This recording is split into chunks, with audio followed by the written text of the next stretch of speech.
Well, it's officially official. I just declared for the 2027 WNBA draft in April. Join me in this journey.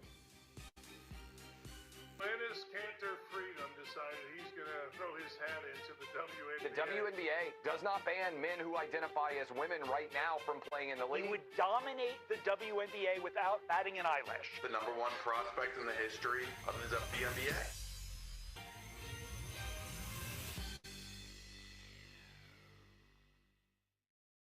Well,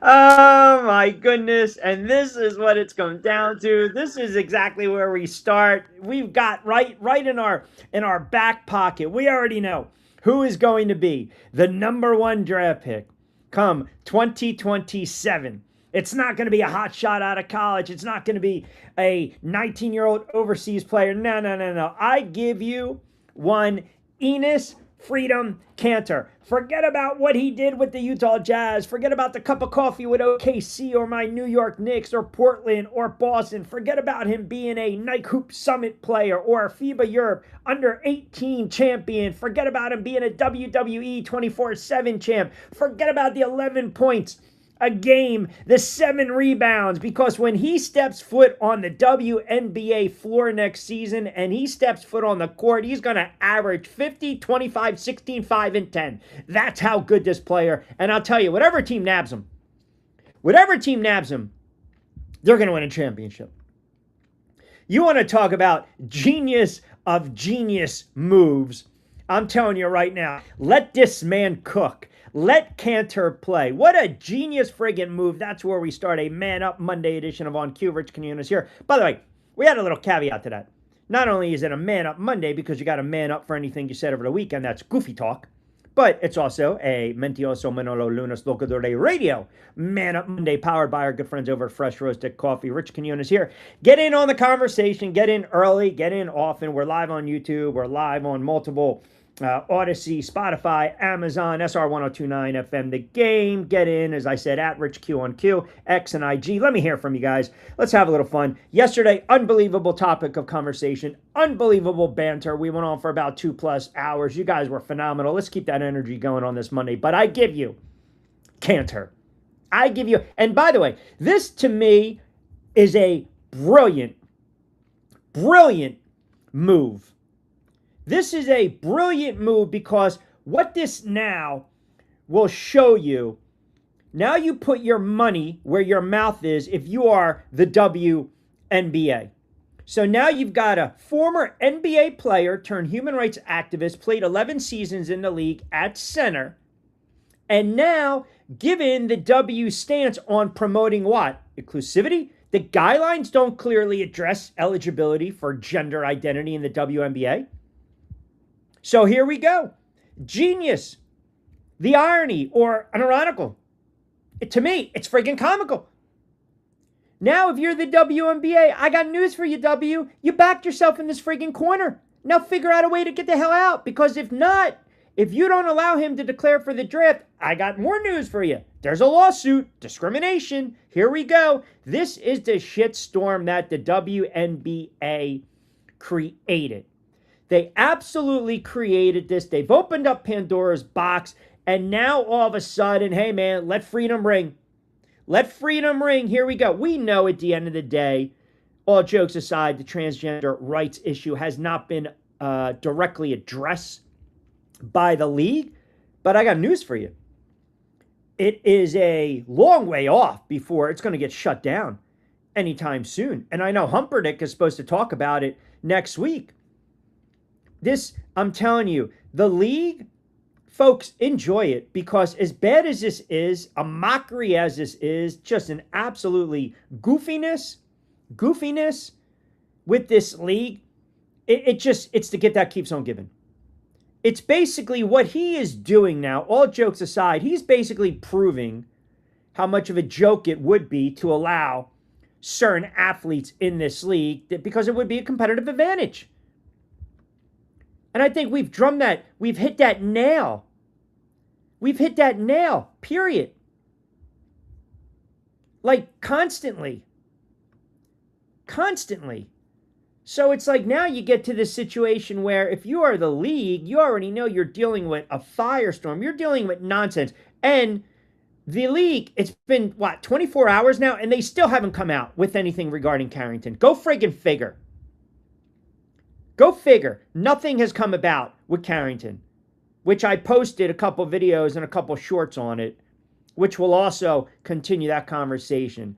Because like I said, I'm telling you, man, I'm telling you. It's just, I don't even know. I just don't even know sometimes what people think, what the line of thinking is, like what goes through somebody's mind. Do you realize because of this little joke, this little facade that Cantor is playing, you're going to have people that actually think this is really serious? I mean, think about it. You're going to have people that are going to come out. It's just to prove the hypocrisy, okay? Because this move is basically trying to expose everybody from this friggin' league and the friggin' clownish left-wing sports media. Because now they have to acknowledge this player's announcement. Do you know the rat ship talking about this game the other day, talking about the foul on Carrington? I joked yesterday on the air. I literally joked yesterday on the air with you guys that somehow Cunningham was going to get blamed for the foul. If you remember, I said yesterday she's going to get blamed for the foul. And what does the rat ship do? They basically blamed her for the foul. They absolutely blamed her for the foul. And now, again, you've got these talking heads. You've got these talking heads that they allow to go. They need to hide. They need to put Stacey Dales on these shows to check these jackasses, to check them. Monica McNuts, what are you doing? I'm not even going to give the audio clip any play today. I refuse to. But it shows you how far gone, how far off the beaten path we are.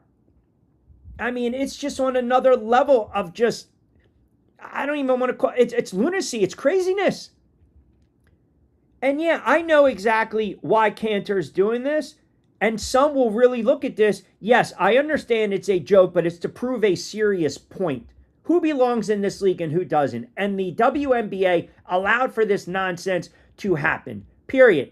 They've allowed it to happen because you're always going to get both sides of the argument. And now all of a sudden it catapults a debate around transgender women in sports into the spotlight. I told you my stance last week. Do whatever the hell you want to do with your body as long as you're not harming anyone. But there's a place and a time. And in this league, I'm sorry, it would give said player such a competitive and unfair advantage. And to me, that's not what I want. That's not what I want to see. That's not what I'm going to support. It's just sports talk. I'm giving you a sports opinion on it. And this all stems from Cunningham's comments. From Cunningham's comments. So if you look at the rules right now in the CBA, the WNBA operates under a collective bargaining agreement. And that was a very tough deal that the league and the Players Association, they really had to fight through that, right? It always, anytime you deal with collective bargaining agreements, contract stipulations, verbiage, wording, it can be an extremely contentious, a journey, right? Negotiations, no one ever walks away happy. If two people kind of walk away satisfied, then that means it was a pretty damn good negotiation, right? You got a little bit of what you want, I got a little bit of what I want. But you're trying to talk about, forget about setting rules on player salary, caps, moral clauses, revenue sharing, all this other stuff. The other issue is the player eligibility. The CBA states only players who are women are eligible to play in the WNBA. Now, again, this league has dropped the ball, no pun intended, from the start. So Humperdinck, the commissioner, has yet to comment publicly. And, oh, by the way, the league as an entity in its entirety has not yet to comment publicly since Sophie Cunningham's comments. But now Humperdinck decides, I'm not going to go in front of the microphone because that means people will ask questions and I can't control the narrative. So she sends a memo to teams last week saying the matter is going to be discussed at an upcoming prearranged meeting with team presidents. Okay. She went on in the memo, quote, always approach this topic thoughtfully, respectfully, and in alignment with the longstanding values of the league. Well, you can throw that last part out the window because there's no values within this league. It's a friggin' free-for-all. It's Thunderdome. It's the wild, wild west. There's no rhyme or reason to the WNBA. Then she added in the memo, because remember, easy to type up and flush it out, our player eligibility rules, unlike the eligibility rules of some other leagues and governing bodies, are collectively bargained, preserving the integrity of the game and ensuring fair competition will always remain among the league's highest priorities. Now, that's all well and good. That's the friggin' yearbook answer. That's the political answer. But again, what's missing? Devil is always in the details. The devil is always in the details. So the lack of detail in this league, when we're talking about eligibility criteria, now it's kind of been brought up to light by Let Freedom Ring. And basically, if you go to his IG, it's simply declaring who you are is all that's required. Then I meet every single requirement necessary to compete in the WNBA. He ain't wrong. He ain't wrong. Now what's the league going to do? What's the league going to do? Can't play favorites here. You're going to discriminate against them? Then you're going to open up what? A major litigation lawsuit? I'm telling you, again, this league has just, it's dropped the ball from the get-go. Cantor won't play. The league will have a come to Jesus moment before they draft. But they're going to continue to take, again, these hits. Amy, I don't think it's about money. Remember now, he played in the NBA. These guys aren't strapped for cash. It's not like a white who had a cup of coffee in the league. I don't think it's about money. I think this is basically he's going out and he's trying to prove a point. That's exactly what I believe. That's exactly what I believe this is. He's making a point. He's trying to show you the lunacy of it all. This guy has made, I just pulled it up for those that think it's money. This guy has made $106.3 million in 11 NBA seasons, an 11-season NBA career. So his time in the NBA, not even a cup of coffee. Remember, the Knicks basically, I think, paid him 20-something on million. He's made $100 million. He ain't strapped for cash. He can eat. He's fine. This is not about money. This is not about the PR. This is about to show how just foolishness they've opened up Pandora's box.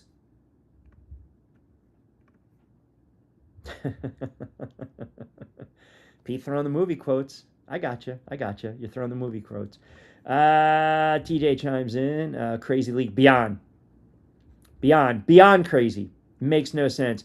It's not a joke by Candor. It's calling out the hypocrisy and delusion being called out the way I did with CC. So get out of here with your CC stuff.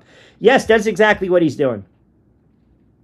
It's exactly what he's doing. This is why, for those that can't stand Humperdinck, and I'm one of them, who can't stand this commissioner, her time's done. It's done. It's just a matter of time. They're not going to renew the contract.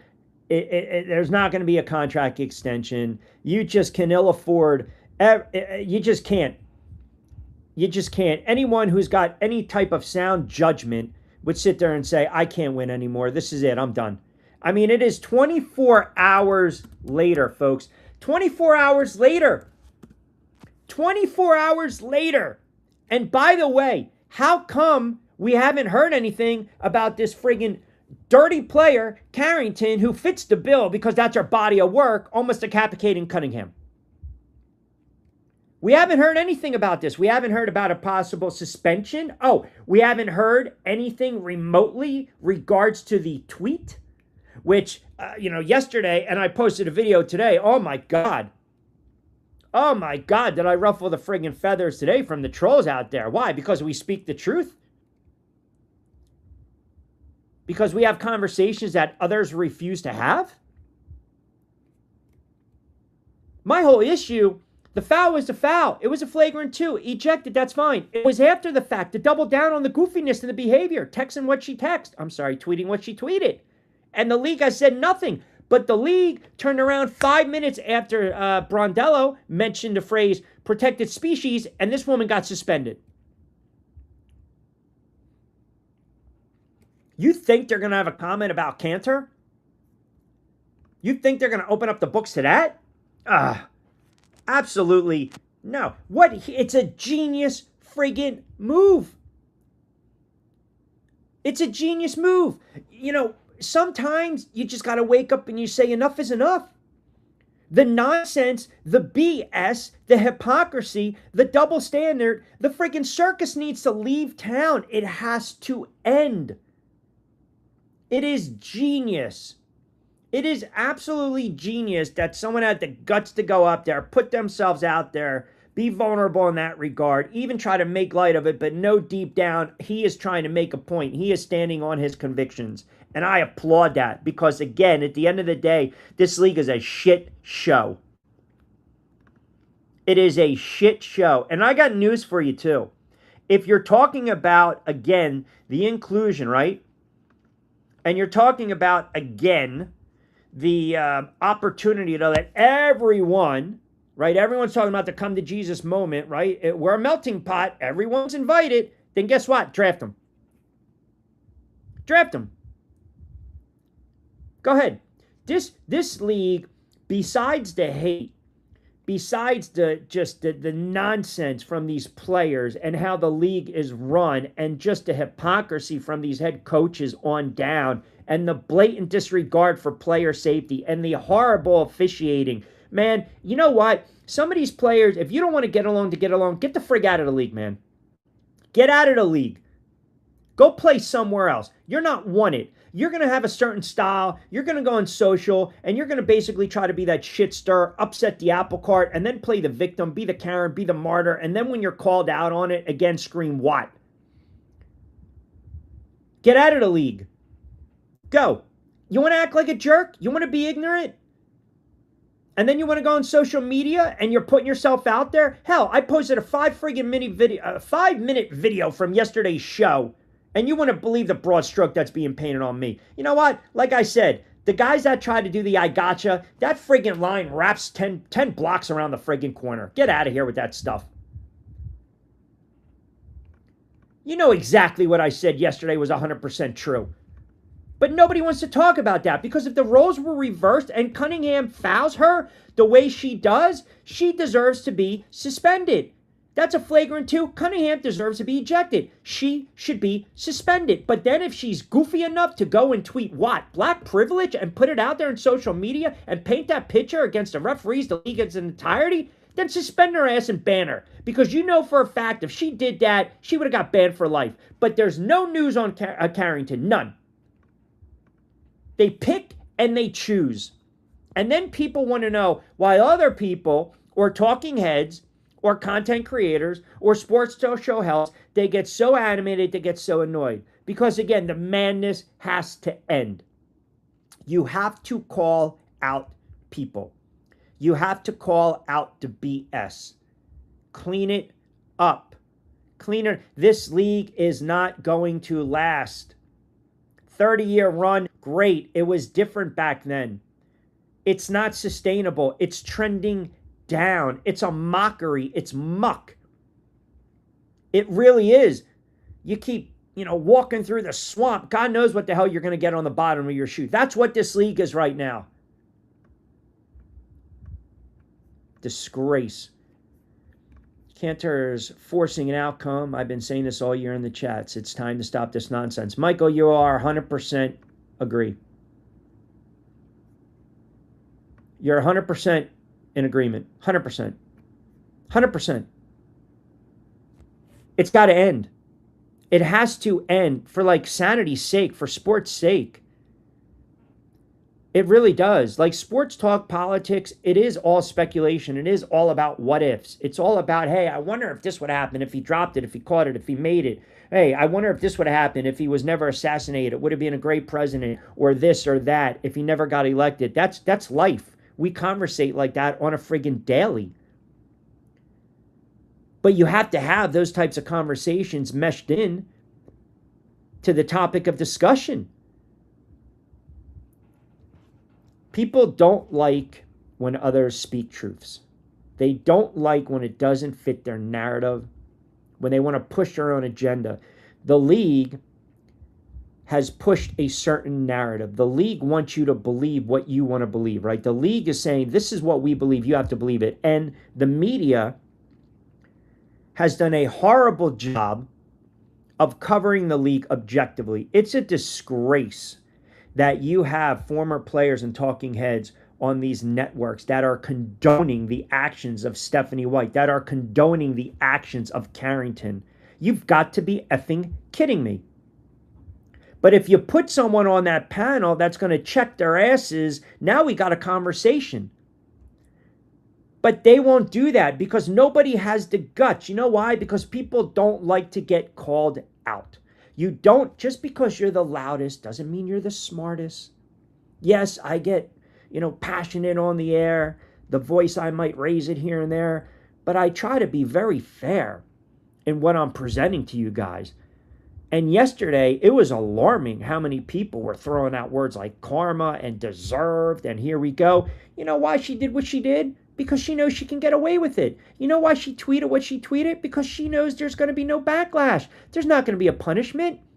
Which again, proves my theory, proves my point about this league and how they view this Indiana Fever franchise and some of these players. But I love the fact that Tanner did what he did. Because all this other nonsense, we're about to put it to bed. We're going to really see what this league thinks. We are going to see if this league really wants to open up friggin' Pandora's box. Then all of a sudden, you're going to invite 25 ex-NBAers to play in this league and dominate. And then see how fast you have a WNBA. See how fast.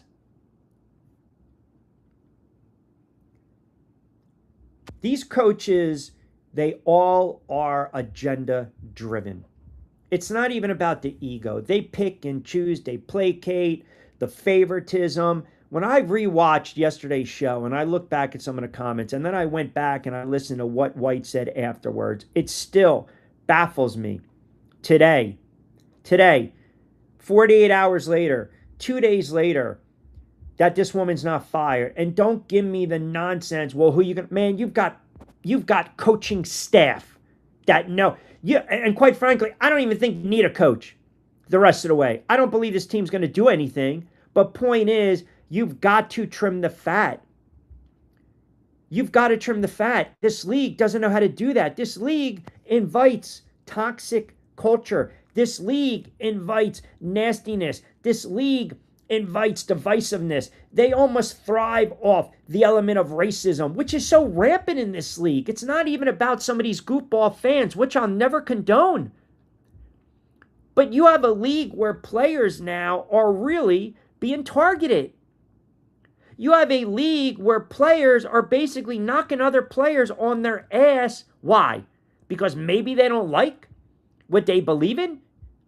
Maybe they don't like the way they look, how they act, what they dress, what they wear, how they carry themselves. And again, I can't think like these players. I'm not privy to it. I'm not in their minds. I don't cover this league on a daily basis, but I damn well have covered sports for years, and I damn well know the dynamics of locker rooms. And I know how players can be vindictive.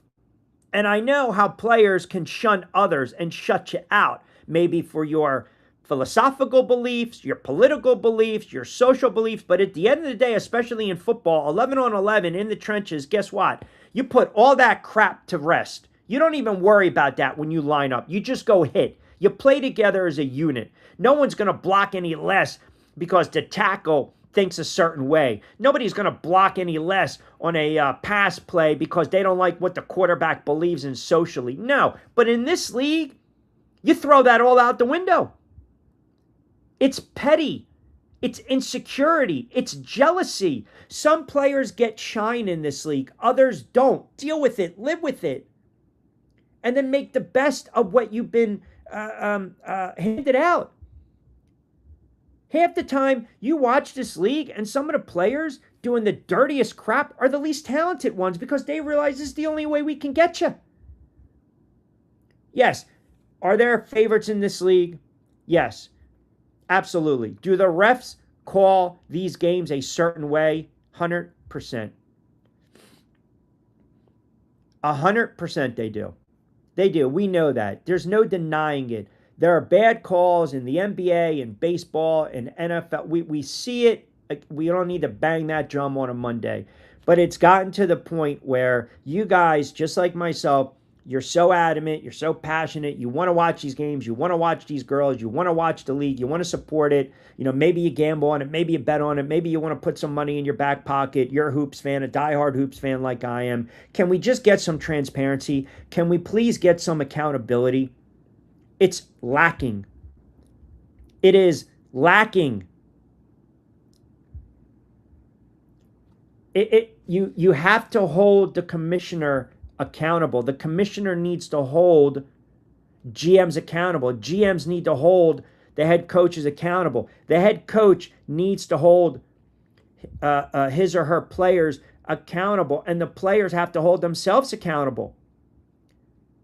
They have to. It's going to get to the point, like I said, after the season, you deal with the next couple weeks, and you go in the off season. It's just, you can't allow a player to foul a player like that and then tweet what she does, and there's zero. There's just utter silence and crickets from the league. They haven't come out. They haven't condoned it. They haven't come out. They haven't suspended her. They haven't come out and given her a slap on the wrist, a friggin' $1,000 fine, which at the end of the day is absolutely nothing. They don't want to get out in front of things. But I got news for you. The cancer stuff, they're going to have to get out in front of this. It's not going to go away. It's not going to go away.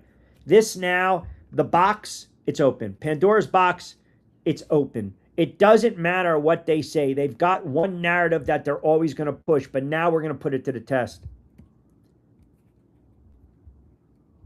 And I don't care if this guy stunk in the NBA. He's going to come in, and if this actually came to fruition, he's going to dominate. And I'm just going to laugh. I really am. I really am.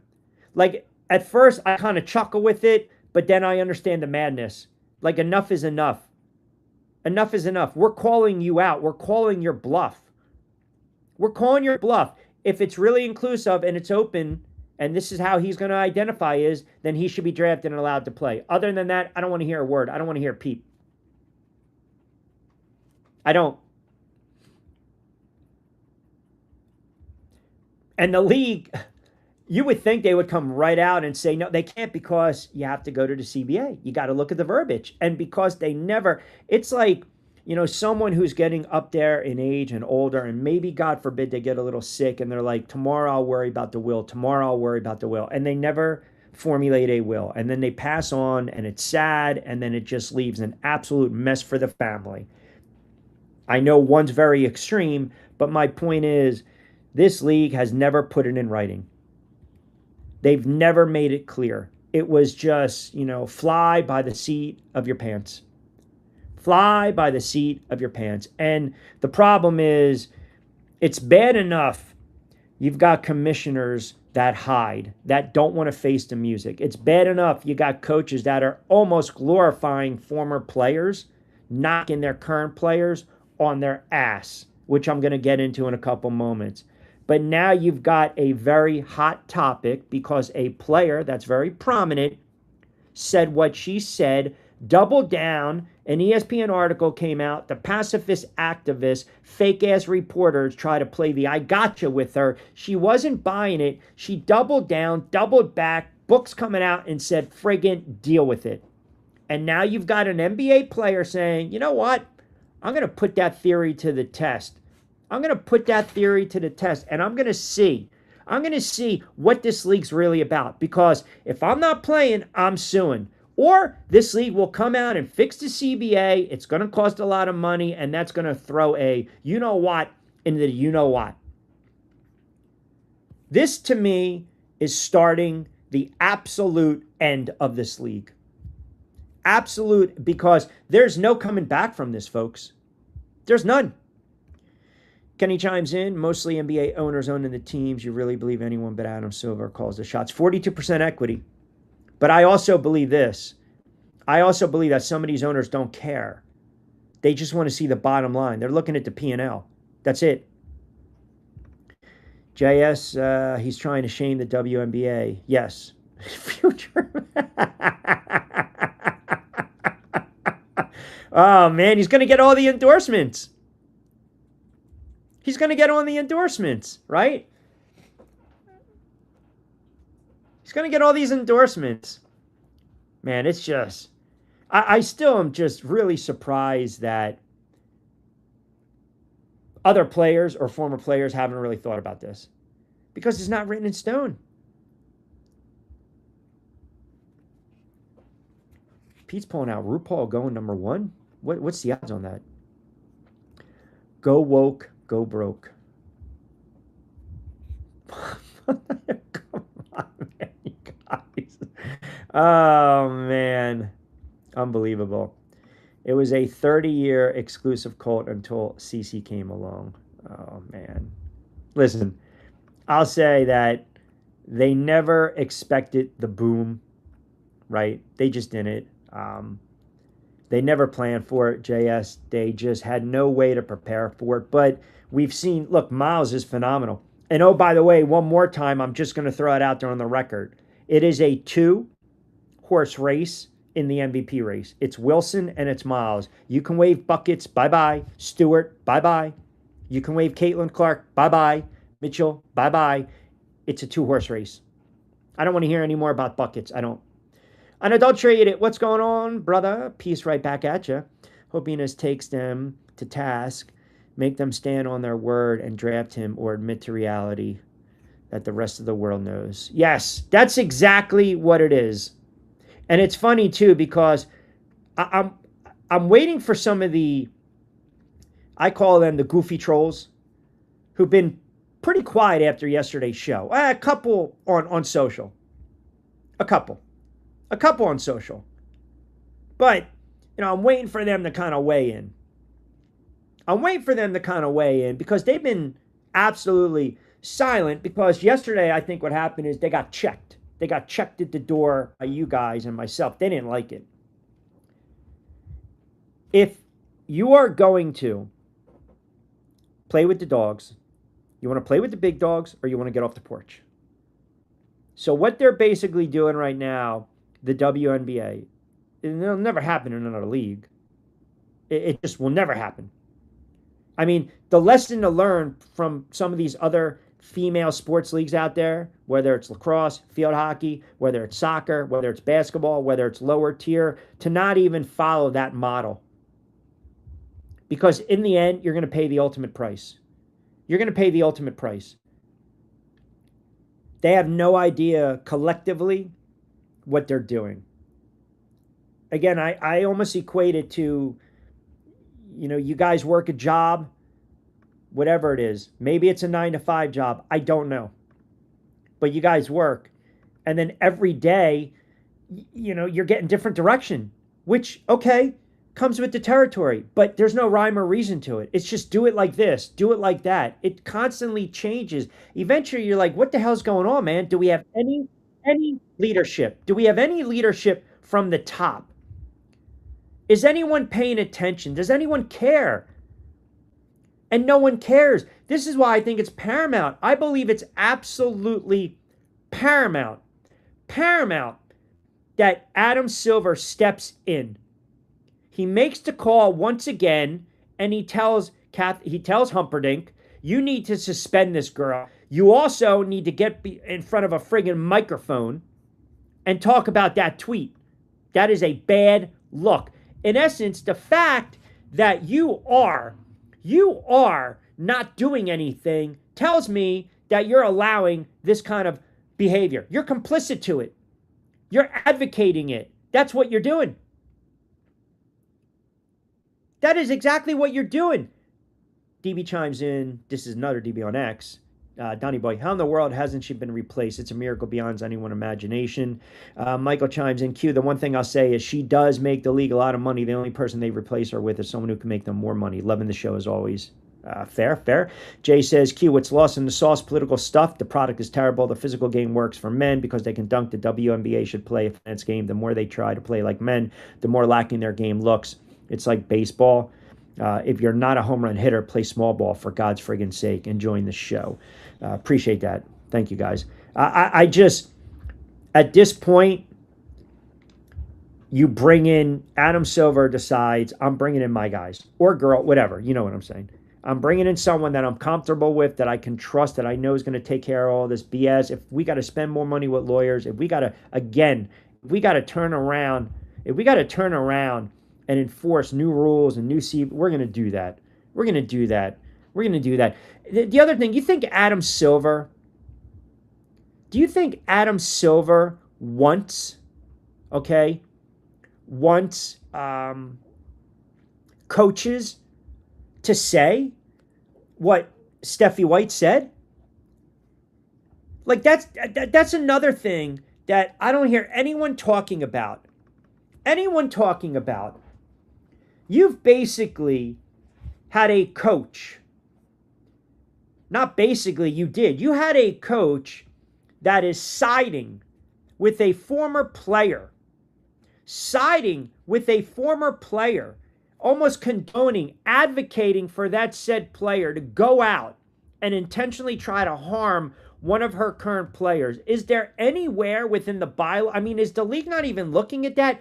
You're condoning that type of behavior from a coach of a team that, again, it's factual, might not be the best team in a league, but gets the most eyeballs, draws the most attention, earns the most ratings when we're talking about all these games being televised.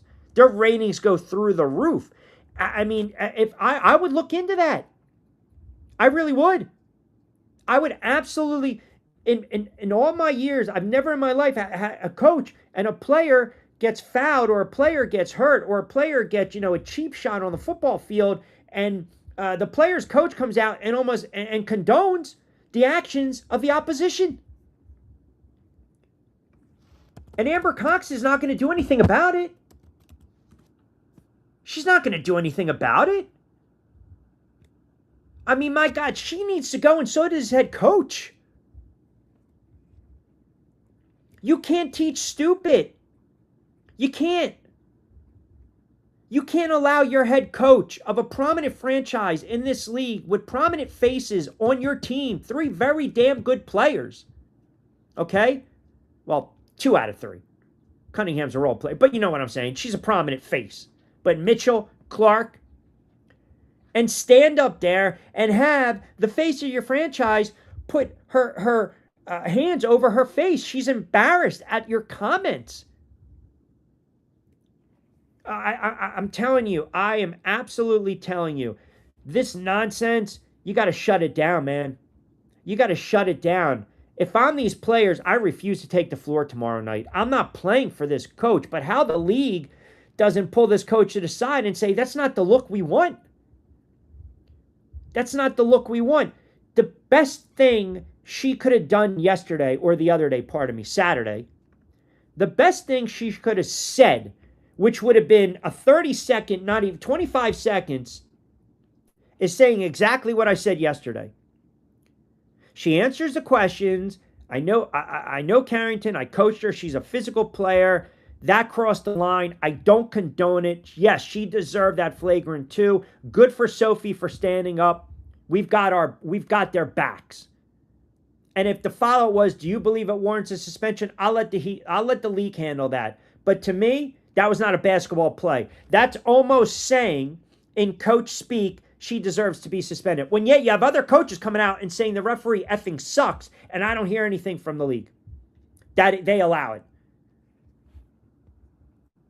Bad look all around. Bad look. Absolutely bad look. They don't define what a woman is. Discrimination is an issue that brings in discovery, which will just be as interesting as Sophie's new book.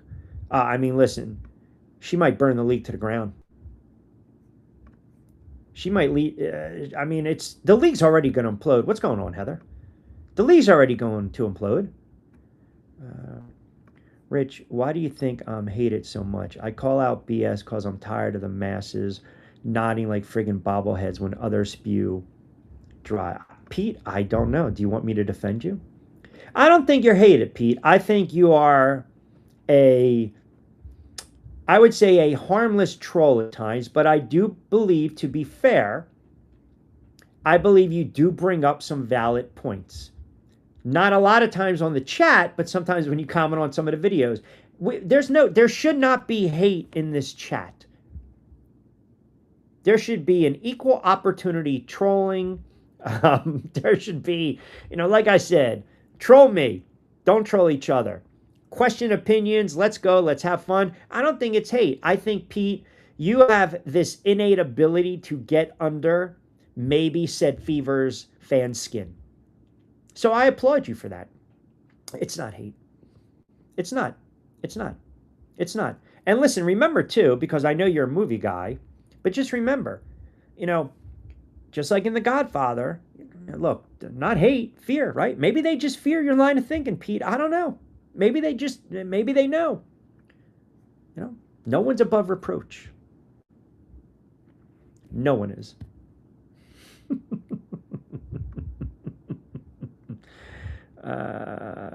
Conflict. Without fans, there's no league. Hard to watch a sport when you feel like you could outplay those you are watching unless you're watching your kids play. What's worse? Team gambling or texting during the game? The gambling thing was a horrible look. The gambling thing's a horrible look because that same night, Paige decides to not shoot the basketball. And we already saw what happened a month ago when that fan bet Gray's over, and I think she scored 9.5 and the over was 12, or maybe he played the under and it was 9.5 and she scored 12. I mean, just for transparency's sake, and decided to just go off on just racial hate messages, which is unacceptable. Yeah, he needs to lose his job. He needs to get called out. He needs to be exposed. And remember, we spoke that day at great length how the players need to handle that kind of stuff. Sometimes you can't feed the trolls. You can't feed the masses.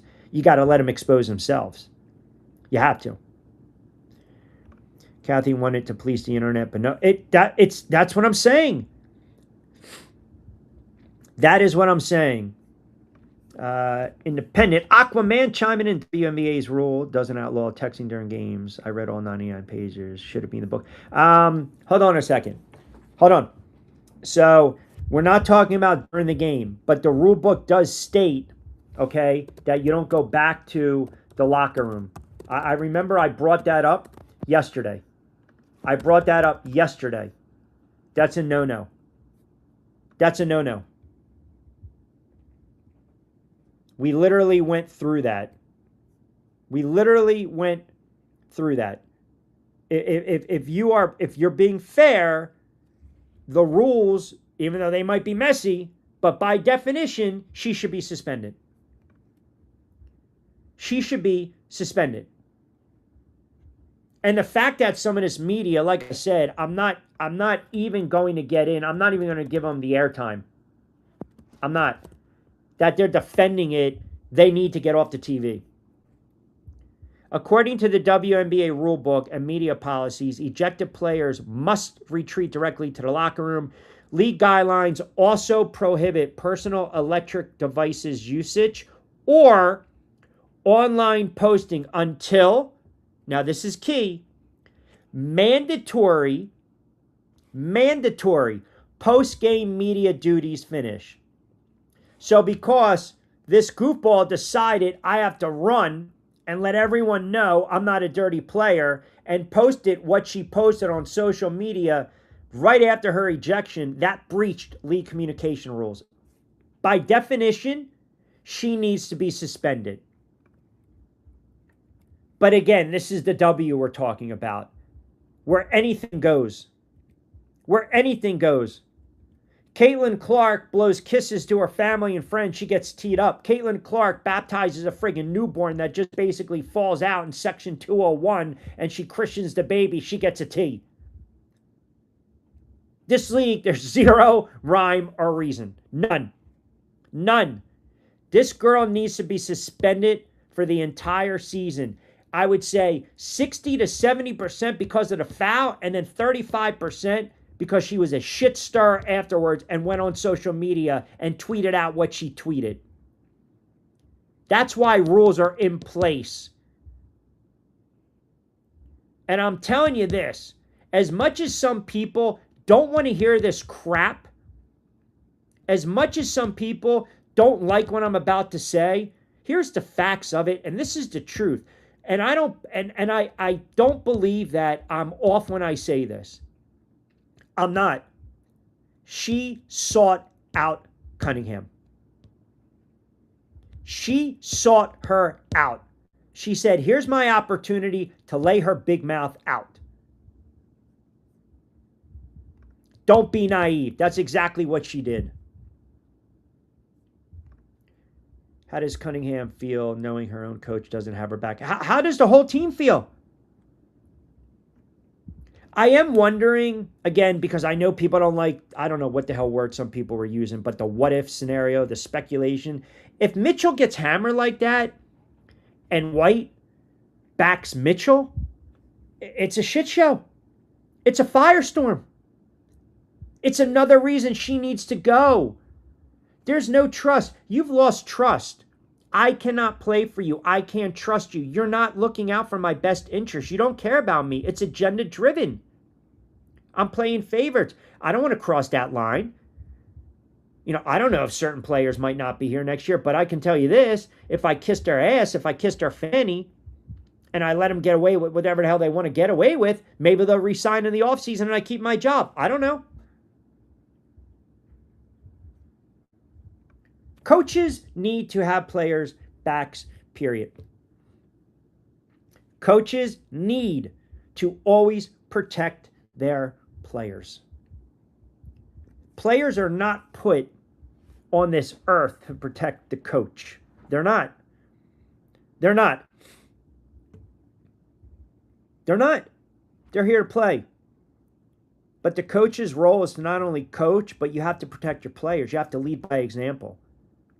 Players get paid to play the game.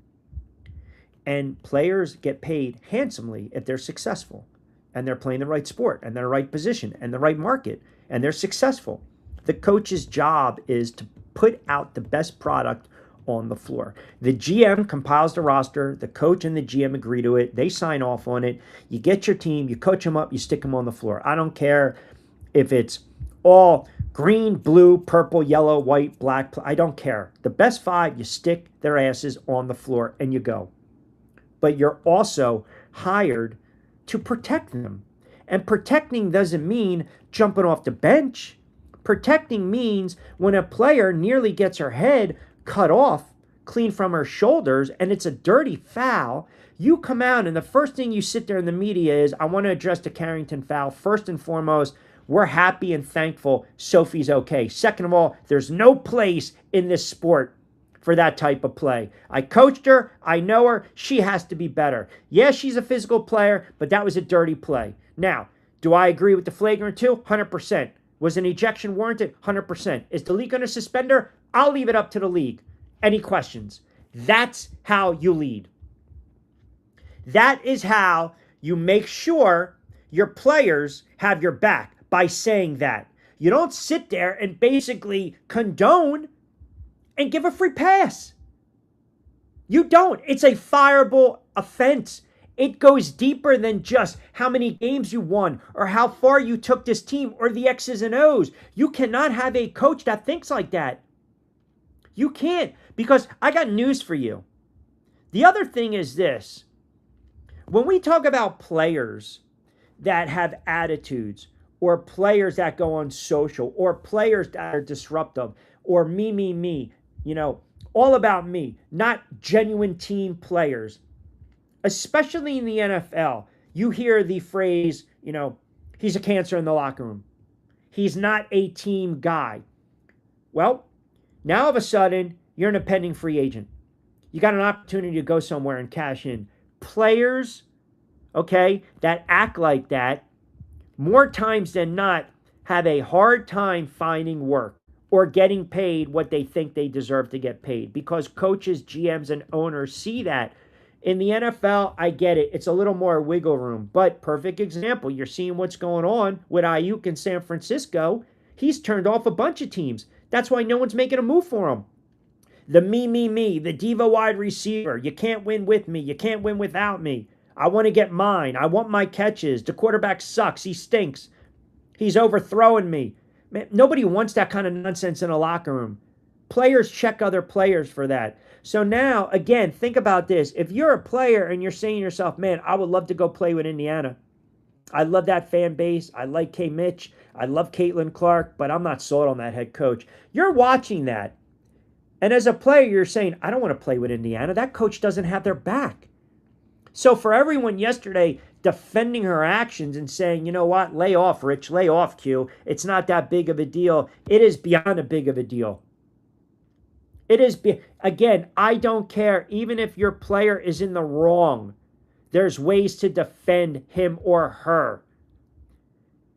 She had an opportunity to build equity with the fan base. She had an opportunity to build a little more trust with her players. I believe no matter what, either Clark's gone or she's gone at the end of the season in the offseason. I don't care about Epic. I don't care about I don't care. It's not working.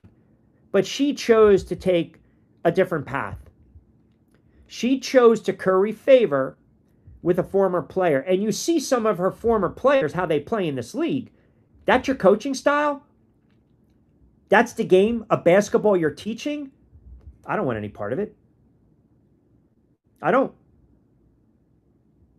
I really don't.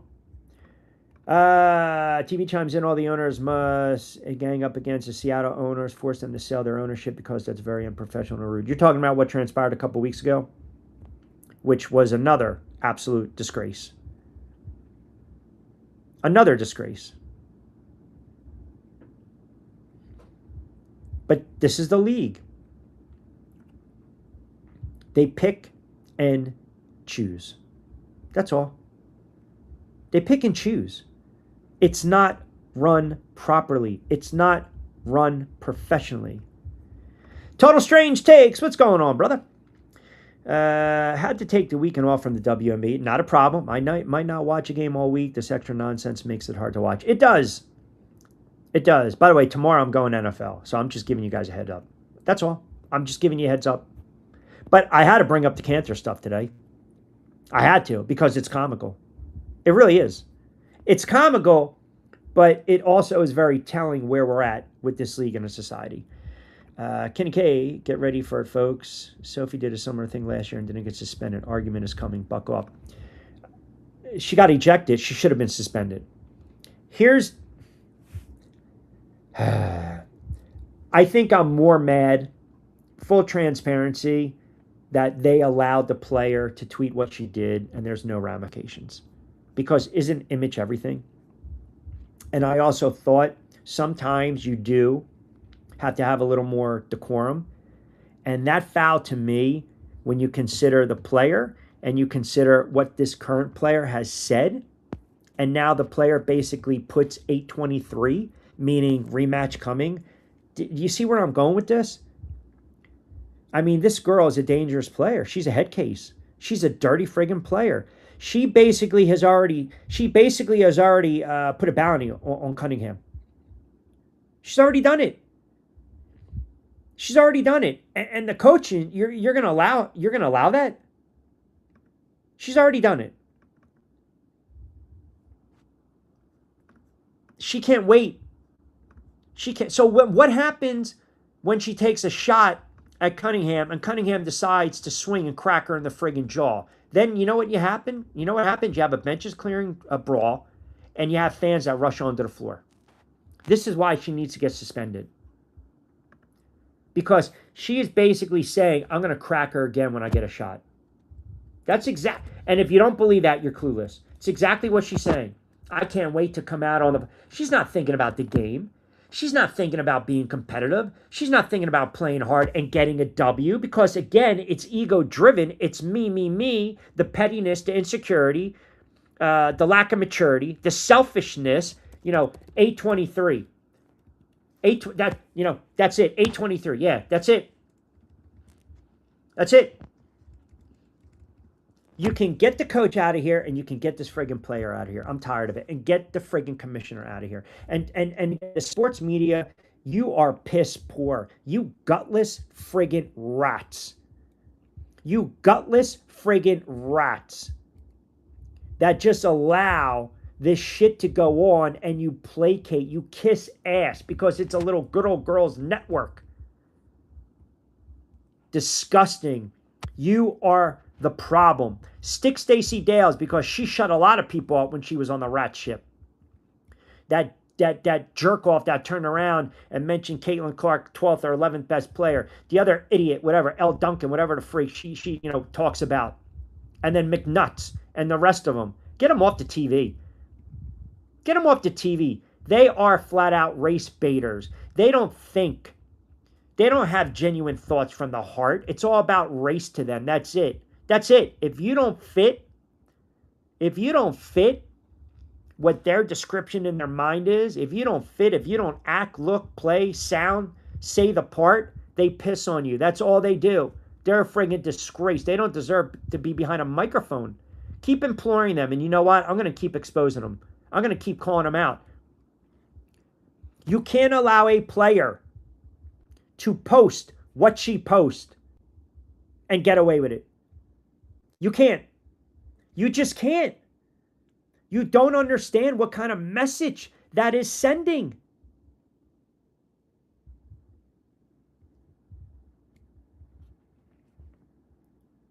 It's got to stop. It has to end. And again, just can we once take responsibility? Sometimes it goes such a long. I know people are passionate and they're heated and competitive. I'm all for it. But then you allow it to fester and then you're not thinking clearly. And it's like rage. It's being vindictive. It's flat out, you're looking for vengeance. You're looking for blood. My frustration was with the foul and then the doubling down with the tweet. In a world we live in, once in my life before I leave, I would love someone to sit there and say, I shouldn't have tweeted that. I shouldn't have said that. You know what? Yeah, I fouled her hard. I deserve to get ejected. That's on me. I got to know better. I got to be better. I'm a physical player, and I cracked her. And if the league suspends me, I'll deal with it. It's called accountability, man. And maybe because I'm older, when you're 18, 19, 20, 21, you think you're invincible. And you look at the older people that are trying to impart some wisdom and you're like, get the hell out of here. Go back on, go back sipping your little lemonade or your little tea on the porch. I don't want to listen to you, right? Young guys never listen to their dads. They never do. We all know sons were put on the earth to what? Aggravate their fathers. But then as you get a little older, you start to hold yourself accountable. You start to understand the real world. There's when you have a certain behavior and you act a certain way or you say certain things that are just, on another level of just goofiness, or you are advocating for hate, or you basically come out with false claims and you really are just doing damage and you're not coming from a good spot, a good, a good part of your soul or your heart, and you're disruptive and you're nasty and you are a shit stirrer and you are the problem, you're not a problem solver, you start the problem, you got to be checked, you got to be held accountable. And you also have to wake up one day and say, you know what? Yeah, it is me. Like maybe I'm the problem. Maybe it is me. Like it's not about racial injustice. It's not. Right? Because, again, don't frame this call, right? It's like, no, it was a flagrant 2. She was airborne. She got drilled. she deserved the ejection, and because she doubled back, not only because it was such a hard, violent foul, it warrants a suspension, she also broke league rules, and she tweeted what she tweeted when she wasn't even supposed to use her phone, but she is posting hate, divisiveness. That's all that is. That's all there is. All you got to do is look at the WNBA guidelines. What are they waiting for? There's no context. Review it and hand down the penalty.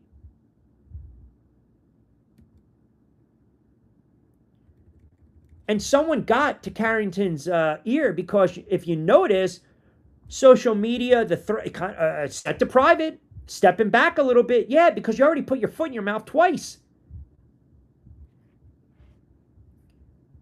She's going to play tonight. So I get no suspension. It's just the league keeps doing this to themselves. They keep doing this to themselves. And you've got a player in Cunningham that is extremely vocal. Cunningham, I got news for you too. Sophie Cunningham doesn't need to play in this league. She doesn't. She doesn't. I can tell you this right now. If she decided, if no one signed her, she can play a little. She can go overseas if she wanted to. If she wants to model, if she wants to do endorsements, she can go. Barstool would hire her. Outkick would hire her. She would have a podcast and make more money doing that than she would in this friggin' league. She doesn't need to play in this league. But she decided, she spoke out for her convictions. Now, when she doesn't get signed, are we going to sit there and say the league's blackballing her? Are we going to have that conversation? Because I can tell you this right now. She might even be setting it up for, I'm going to play it out this year, and that's going to be it. I'm going to play it out, and that's going to be it. She's an unrestricted free agent. She signed a 1-year contract for, I think, $600,000. That's it, fully guaranteed. As soon as the season ends, they're bouncing the playoffs. She can do whatever the hell she wants to do. It'll be very fascinating to see if Indiana signs her, re-signs her. I don't think with this current regime they will. So then what happens when we know she can be a decent role player? She obviously has a following and a fan base. You got kids, you got families, you have hanging signs around, supporting her. What's going to be the narrative? What's going to be the topic of conversation when a league doesn't sign her and we turn around and say it's because of what? What she believes in. Then what do we do? Then where are we going with the conversation? See, you can't have it both ways. You can't. And this is where I try to be a little different in what I'm doing and my type of show. Because you'll get it one side with other shows and talking heads and content creators, but you won't get both sides of the coin. Are they going to blackball her? I don't know. I don't know. DB, you didn't get the notifications. We fired off at 2:15. Issue with Sophie's comments only happened when the WNBA was being exposed for their players gambling on their own nonsense. No.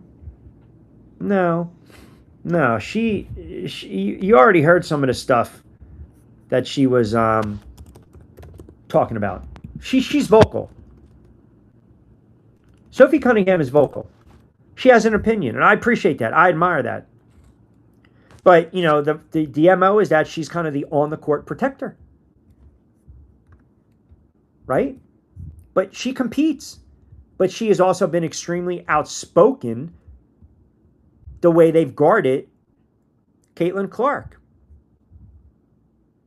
And that's why, like I said, I mean, she, you know, the one thing I like about her, maybe I can relate to it sometimes, you know, she'll shoot and then fire.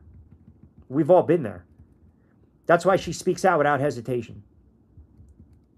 She's good for the league. She's not dangerous. She's good for the league. She is. She's good for the brand because now you've got someone that's not afraid to be, you know, unapologetic.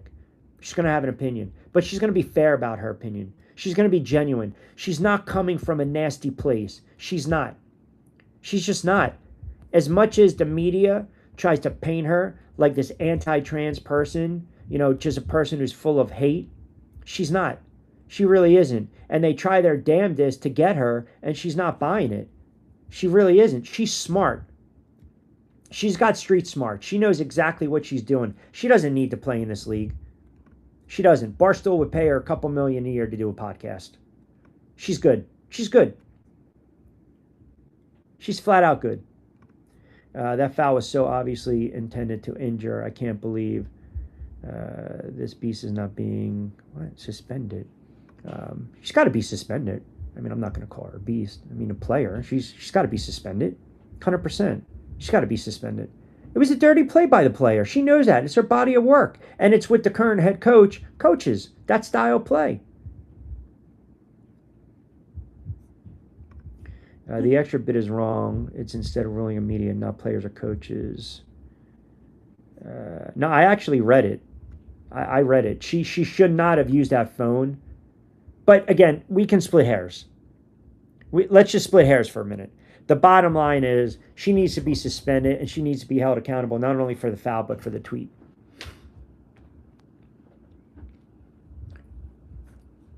It's a fair point, but hold on a second. We know this is a league that writes its own rules.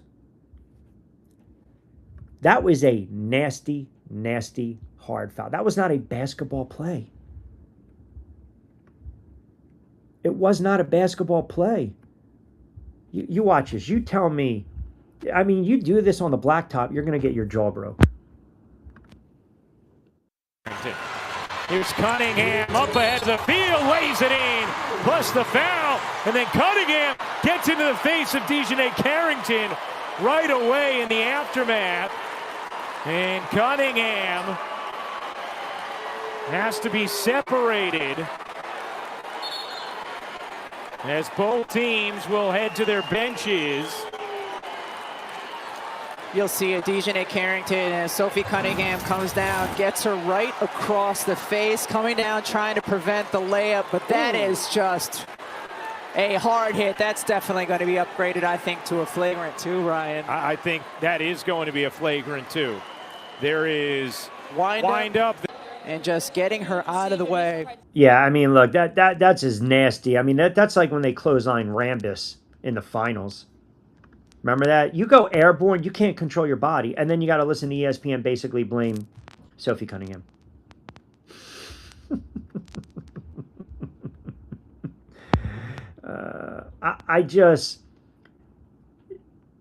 The player's got to get suspended for the foul and then for what I just don't see any other way around it. I don't. You want to make a statement, make a statement. That's not going to be tolerated. You're basically pushing hate.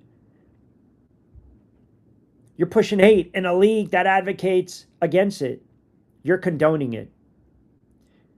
And did you see now that you have the lieutenant governor of Indiana coming out and basically saying White needs to go?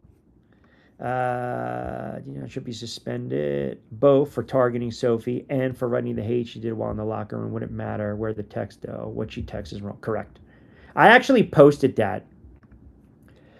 I actually put that on a on the YouTube channel, on my channel, on Rich Quiñones. Don't forget, hit the notifications to subscribe. I actually put, should she be suspended for dirty foul and tweet? 30% said right now, suspend her the rest of the season. 40 said rest of the season for foul, fine her for tweet. And then 30% said, well, the option was Q. We know the league is going to do nothing. And you guys might be right. You guys and girls might be exactly right. But you got to send a message. And I think at this point, the reality is knowing that this commissioner's gone, there's a couple weeks left of the season, a month or two left, and you got the playoffs. I don't think anything's going to be done. I really don't. And my fear is that when these two teams play again, it's going to get ugly. And then what do? She fouls Cunningham again, or Cunningham takes a little exception and it's kind of been festering and she gives her a little elbow in the chops. You're going to suspend Sophie? Because it's just kind of like lingering, right? No. Sarge chimes in. Q, you know I've always respected you for 20-something years listening on your radio, but I think you've beaten that horse to death already. It was only a tweet. Nope, that's where you're wrong. Nope. Sorry. That's where you're wrong. You guys don't like the other side of the coin. You don't. And that's why people commented what they commented.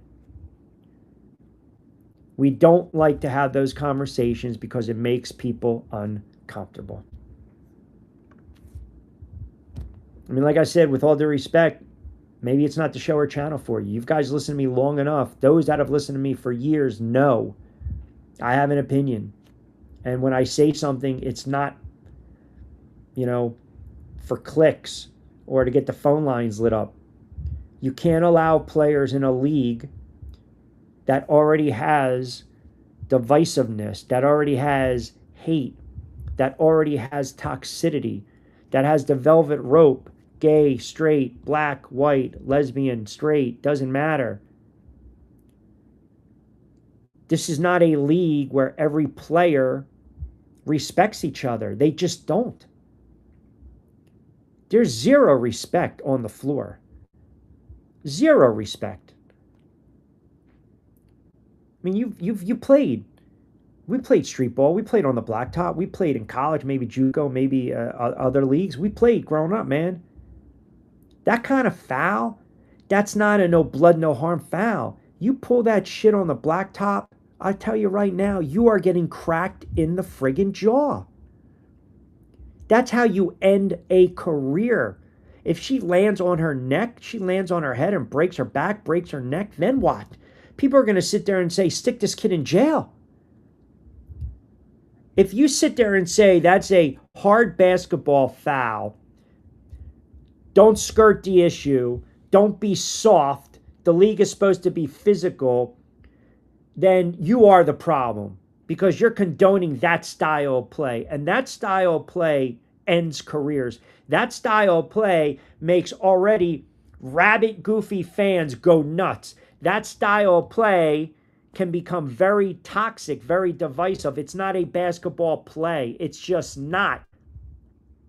It's bad enough we come on every other day and talk about how they guard Clark. It's bad enough this player has a track record of doing this, of raking across the eyes, pulling a girl's friggin' hair, then clotheslining another player. And you're going to sit there and condone it? Again, White, the head coach, and the league does nothing? No. At this point, I don't give a shit what Sophie did last year. I'm looking at the body of work. You are a habitual offender. You're not a first-time offender. You get pulled over once, okay, you had a couple, I'm going to let you go. You get pulled over a second time, you had a couple, but you blew something, right? You get pulled over a third time and you blew a 2.0 and you're 2 times over the legal limit, you're losing your license. She's a dirty player. She's a punk. She's a punk.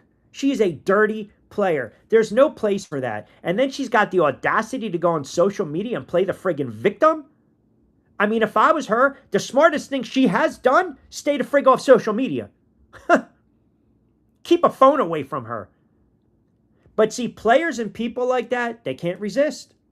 They have no discipline. None whatsoever.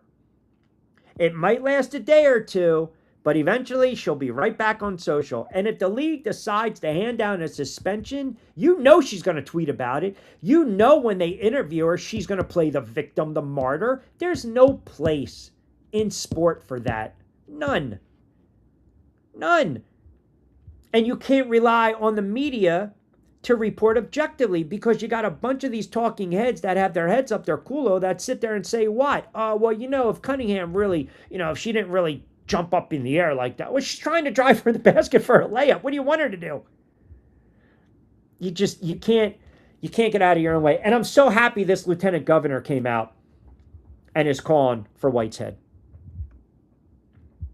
I am absolutely 100%, I'm beyond satisfied that this is happening. Now, I don't need Congress to come into play. I don't. I don't need Congress to come into play. JD chimes in. Q, I know you mentioned Miles and Wilson. You really believe it's a two-team race? You're talking about the MVP, JD. Yeah, 100%. 100%. It is a two-player race right now in the MVP. Two-player race. And we already know that very hard to win. Only two guards have ever won. Only one rookie has ever won MVP. Very, very, very. But call for what it is. And by the way, how about, last night you had some very good games. You had ridiculous scoring. You have to get, to me, yeah, McBride, I'm sorry, Miles definitely in the MVP conversation. Beyond in the conversation. And I still go back and look at what she did when Collier was out. She carried that team. She carried that team. I forgot today was Monday and I was on the air yesterday. Sometimes, you lose. How about McBride last night? Would she go for 43? Let me just see the lines real quick. Fever are laying 4.5. That'll be an interesting game tomorrow at home. Let's check out the lines for tonight. Chicago is a slim. You know what? I like the Storm at home tonight. Even though they've dropped, 7 in a row, 8 in a row, 9 in a row. They've been horrible, but they play hard. They haven't won a lot of games. How many have they lost? 11 in a row? You know what? I'm going for the upset tonight. Why not? Let's do it. Let's throw a couple shekels on the Storm. Let's do it. I think we have to. Let's ride the young team trying to close it out. I think the players on Indiana are really hurting their career. KM, CCAB will be good, but everyone else is going to have a hard time finding a job after this season. You're just basing that on just production talent? AB is an enigma. I don't know what's going on with her. Mitchell, we know she can score. She's a volume scorer. She'll be fine. She'll be fine. She'll be fine. Sophie needs to stop backing CC, who has not had her back during any of this, after Sophie was the only one who stood up for her. I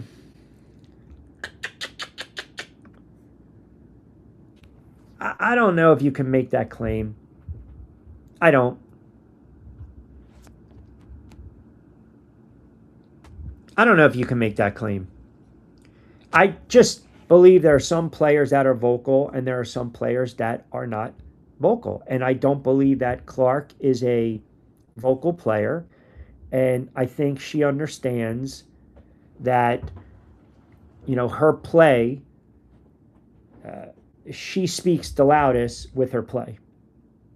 And you got to remember, too, Cunningham is a role player. She comes off the bench. She's not a starter.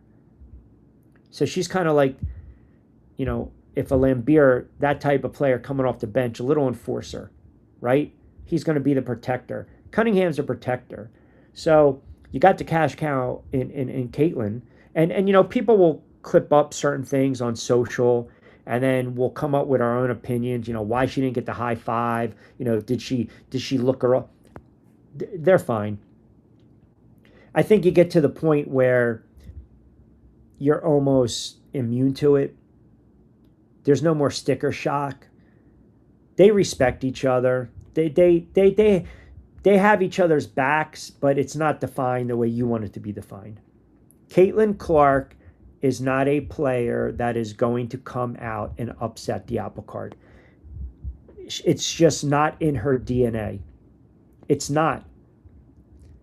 We ripped her the other day. I did. I said she choked, and then she bounces back and she almost has a triple-double. Her way of answering is with her play, not her mouth. And I'm okay with that. She's never going to be a player that is going to really be braggadocious in your face. It's just not who she was. She's not raised like that. It's not who she is. You got to move past it. She's 24. Maybe later in life, she might have a little more of a stronger opinion or take, but not now. She's just not. She said what she said about the officiating. She did not condone hate. She doesn't condone the physical play. She basically said the league needs to come out and hire full-time referees and train them. She lets her play do the talking. And again, it doesn't really matter at this point what she says, because everything's going to be manufactured by the media. Everyone wants her to sit up there and have a opinion on everything. And I'm going to tell you why the Monica McNutts, the L. Duncans, that other goofball, I forget his name because he's not even relevant, why most of these talking heads want her to have an opinion. Because they're pissed that she's been given the moniker of the face of the league. They're upset that she is Caitlin Clark from the logo, does the commercials, does the branding, the shoe deal, the face. So they believe if you are that, you have to speak on, says who? Where's it written in the bylaws of sport that because you're the face of something, you got to start talking about what? Poverty, famine, social issues, injustice? No. She doesn't have to. If other players choose to speak on it, then let other players choose to speak on it. I mean, who are we to sit there and say, you got to say this, you have to say this? Now, there's a difference if you put something out there, or you manufacture something, or you say something so ridiculous that is spewing nonsense and hate, then yeah, you have to be held accountable for it. But Clark knows she's smart. Everything Caitlin Clark does or says, trust me, she thinks clearly before she says it. She does. And the PR staff, they are protecting her with certain things. But you saw that press conference the other day. As soon as White starts talking about Carrington and she's a physical player and basically giving her a free pass, what did Caitlin Clark do? She went like this.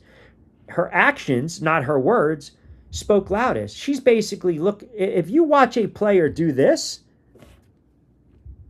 when a coach is speaking, like White was, that's telling you. That is telling you she doesn't trust his head coach. She doesn't want to play with this head coach. Sometimes players, teammates, they understand where they're coming from. And if they can make it work, they can make it work. Everyone wants the player to run off the bench and get in the other player's grill, and there's your defender, right? There you go. You're not going to allow anyone to bully big brother or little sister. It's just, that's not who she is. And there's nothing wrong with that. So, funny you said this. I got hammered when I said, now what I said is that if you straw polled the league, I bet you 95% of the players say they hate Caitlin Clark.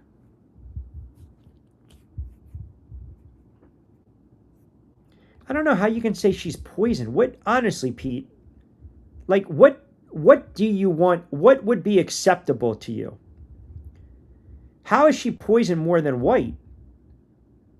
Again, you don't, listen, the coach is there to protect and defend the players. It's not even up for debate. I always love this. Can you believe they didn't come to the quarterback's defense? What does that mean? They don't respect him? No.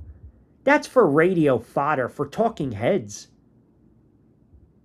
That's all that is. And maybe it's possible they know that Caitlin Clark can take care of herself. Look at the way she's fouled in this league. Look how they defend her. I mean, to call her poison? Stop. That's why you're getting trolled on the chat. That's a goofy claim. That's not accurate. She's not poison. The coach is poison. Because the coach spews nonsense. The coach allows nonsense. The coach plays favorite. Team will be better off when they get rid of this coach. And she might be better off if she's not with this franchise anymore.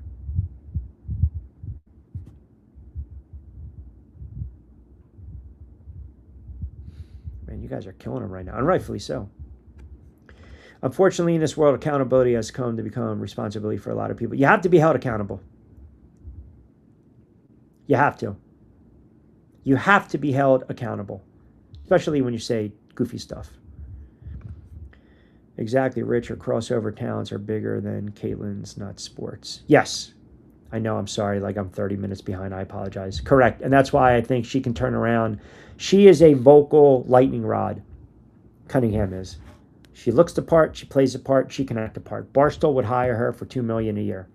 She'll model. She'll get her endorsements. She'll do a book. She'll be on friggin' Outkick. She'll be on Fox News. 100%. She'll be that advocate. Yep. She doesn't need the game of basketball. And part of me thinks she's setting up, looking long term. She's playing the long game. If we're really being honest, she's playing the long game. Because unless you really follow this league,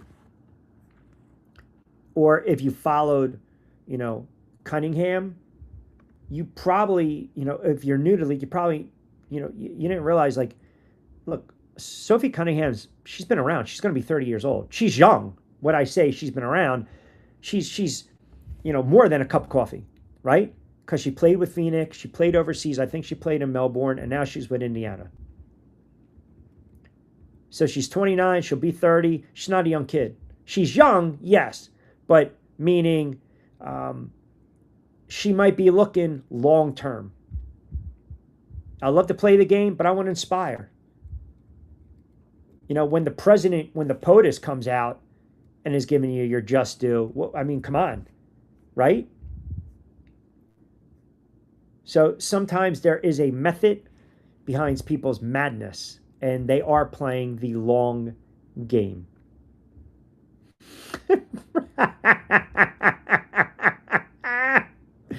Oh, man, I'm telling you. I mean, forget about a triple-double. I mean, the highlights are going to be ridiculous, right?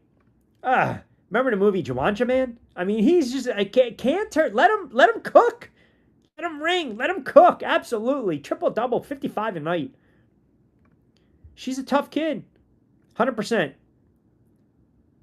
She is a tough kid. She can handle, again, herself.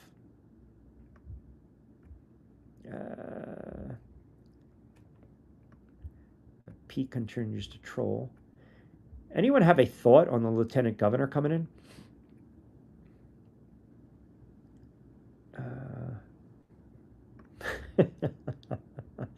Listen, you pull that crap back in the day, you are getting your jaw busted. You know it and I know it.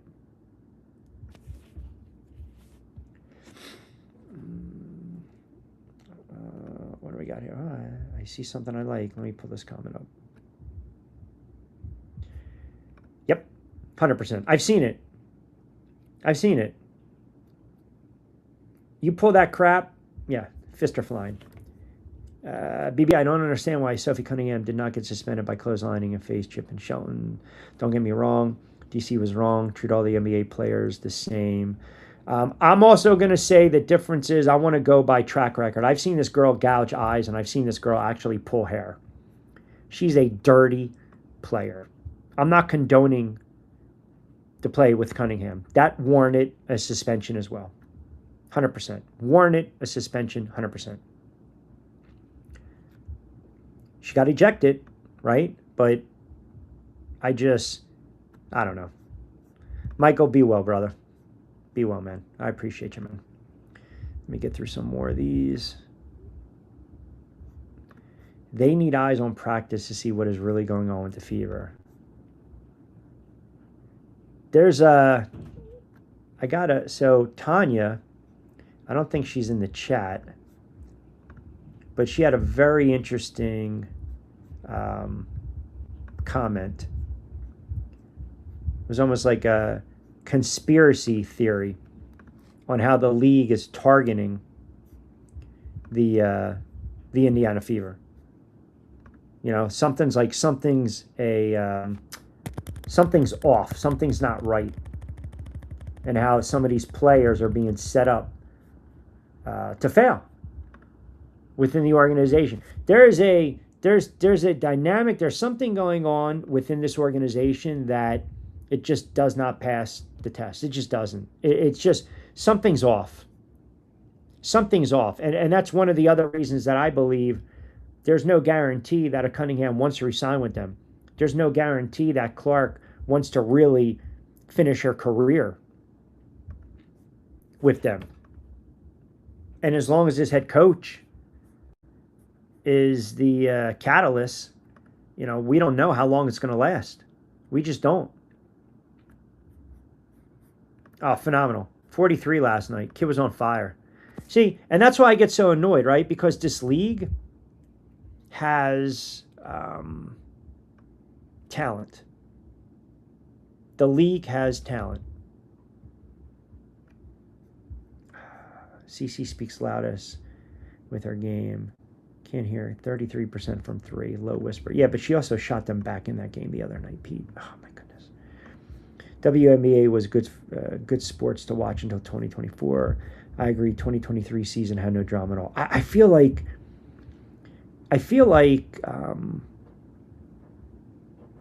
there's, I don't know, when did it, oh, I know Pete's just trolling. That's all right. He's harmless. I don't mind. He was throwing movie quotes at me. That's fine. I'm good with that. When did the league become like this bad? Like, when did all this drama happen? Like, seriously. What was it? Is it because of the foul? You know, Thompson and Caitlin? Is it because of the media? And how much is this conjured up? Because every time you turn on the tube, no one's defending Clark. No one's defending Cunningham. The head coach isn't even defending them. I think a lot of this stems after the Thomas foul. You had the Congress come into play. Adam Silver had to inject, right? And the Brondello stuff, the Gray stuff, you know, now the Carrington stuff, the Cunningham comments, that one reporter that is such a friggin' shit stirrer, that is always pushing the trans stuff, the trans angle with the players, trying to get them to bite. The media doesn't help because they're extremely toxic, so they're not helping the cause, right? I don't think they can keep it just to basketball, the league itself. I don't. I think some of these players just, they have too much hate pent up. They have too much hate pent up. For some, I also believe that a lot of these veteran players pull younger players to the side and they want to test them. They want to test them. They want to see if they're going to go along to get along. Mike chimes in, Ohio. Q, excellent point. She's definitely playing the long game, Cunningham is. I believe that. Repeat offender. That's one of the reasons that you have to suspend her. And yet the league is still quiet. Does that not bother anyone? Vanderbilt 2.0. That's why 9 to 10 players dropped off. And the GM's not going to do anything. It's got to be frustrating. Like, I'm not even a Fever fan. I just like the game of basketball, as you guys know. But I can tell you, I remember, like, the nonsense with some of these head coaches, like, even as a Giants fan, which I haven't had a lot to cheer about over the last several years, decade plus. But point is that they go from Coughlin, who won 2 rings, then they turn around and they go to, a McAdoo, which is, you know, he was a debacle, which is oversized Denny's playbook. Then from McAdoo, you go to Shermer. That was a jerk off, right? Who decides, let's bench Eli. Then you go to Joe Judge, who comes from the Belichick tree. I mean, Giant fans forget Joe Judge coached the Giants. That was a disgrace. You had to get rid of him because he was toxic. Then you go to Dayball, that never really backed his players, and he never backed his quarterback. And then he lost his job. So I understand what it's like to have bad head coaching and how it can be frustrating. But I would never want a head coach that does not defend the players. I would never want a head coach that doesn't back the players. And there's a right way and a wrong way to do it. There's a right way and a wrong way to do it. I can't imagine an NFL head coach who might lose a quarterback to an ACL injury because of a nasty hit by the linebacker after the whistle or drove right into his knees, defending that linebacker because he coached him in college or he coached him earlier in his career. I can't imagine if an Andy Reid did that, if a Harbaugh did that, if a Carroll did that. I can't. If a Peyton did that, I cannot for the life of me. If a Dan Campbell, you know, if you come out and you do that, you've lost the locker room. That locker room, it's beyond divided. Nobody wants to play for you. They don't trust you. So when you guys sit there and say, well, the players have to defend the coach, that's not their job. Their job is to play. The coach's job is to coach, but also protect the players. Protect the players. And if they can't do that, they don't earn the right to coach. That's all. That's just the way I see it. And now you get this lieutenant governor. I mean, how about this? For all the Steffi White supporters out there, lieutenant governor is coming to play. Calling for White to be fired. Get her out of here. It's a bad fit. It is a bad fit all around. It'll be fascinating to see how the rest of the season plays out. It'll be fascinating to see if Congress comes into play. It's going to be hilarious if other former NBA players come out and they start pushing, all this. By the way, you saw that Indiana signed Russell, right? Now, just to let you know, Russell was the same player in 2024 that kind of laughed at a social media comment when one of our friends questioned the Seattle coach because they were going through a coaching change. So it's all about bringing in character people, right? If you're Indiana. Ken chimes in, Q, I just don't understand why everyone's dancing around the tweet. I just, the Monica McNutt, Kenny boy, I appreciate you, brother. It's just, she's got to go. She is everything wrong with the sports media. And like I said, you've got 3 or 4 clowns up there, and no one's going to challenge anyone's opinion. I mean, you're blaming Cunningham for the foul. Oh my God. Marcy chimes in, Q, thank you so much. I listened to your show the other day. I did not want to comment in for fear of backlash, but I can't believe exactly what you said. A lot of us are thinking it needed to be said. If the roles were reversed, Cunningham would be banned for the league for life. Keeping it real. That's all I'm trying to do. That's all I'm trying to do. That's it. And I know some people do not want to address it, but it is what it is. It really is. If the roles were reversed, they would say ban her, suspend her. She's the shit stirrer. Look at her views on X, Y, and Z. Get her out of the league.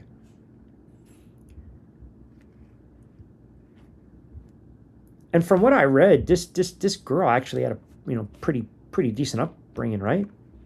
Educated. I don't know, to be honest, what people think sometimes. I think we are so insecure at times that we have to figure out a way to make ourselves appear different in the eyes of social media. Like you on social media, 99% of the people on social media, family and friends, they're all full of shit. Al chimes in, Q, you are the best, brother. Quit playing the race card, everyone in the WNBA. That's the quickest way to lose fans. Just play ball, Q, and loving the show. Thank you, Al. But you go on social media, and, I mean, everyone's full of shit. No one believes half the stuff they say. You shouldn't read or believe half the stuff you see. You really shouldn't.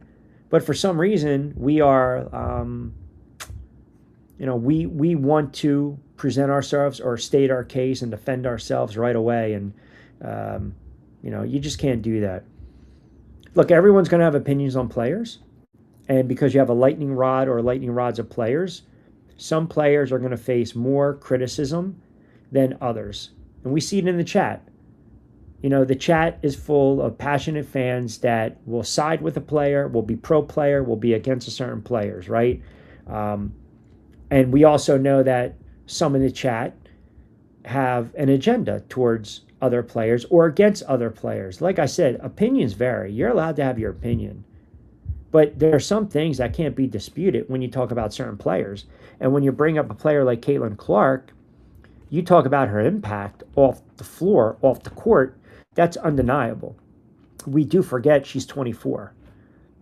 See, we can push other stats with other players and everyone goes crazy. But for some reason, when we throw Caitlin Clark stats or records or double-doubles or how many points, or the three-point shots or getting her teammates involved, making Mitchell an all-star, having her in the MVP conversation, putting up 45 and 10, double-double, triple-double, everyone wants to kind of poo-poo that.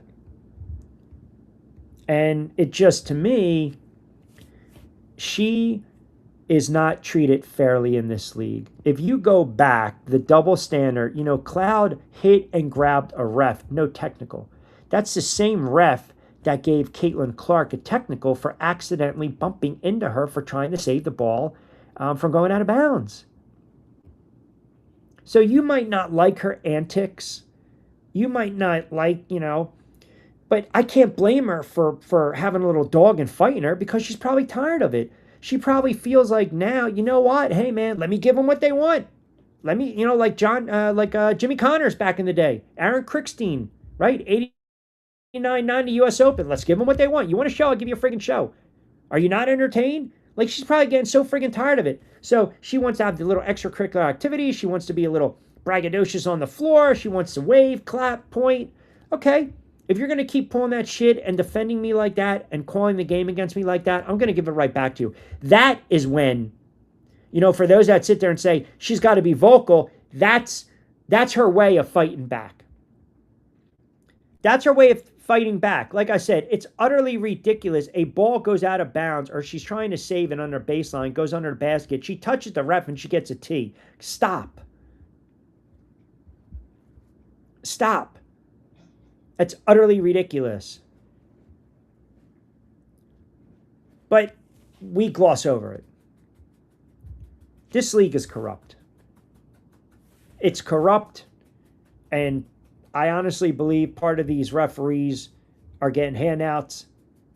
They're being paid to call a game a certain way, and I don't care if it sounds like clickbait. I'm just telling you what I think. There's no other explanation. None.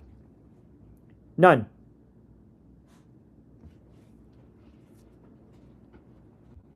It just, for the life of me.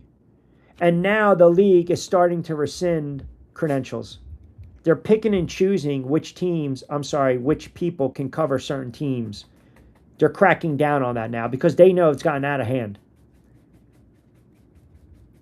Cindy Brunson, go away.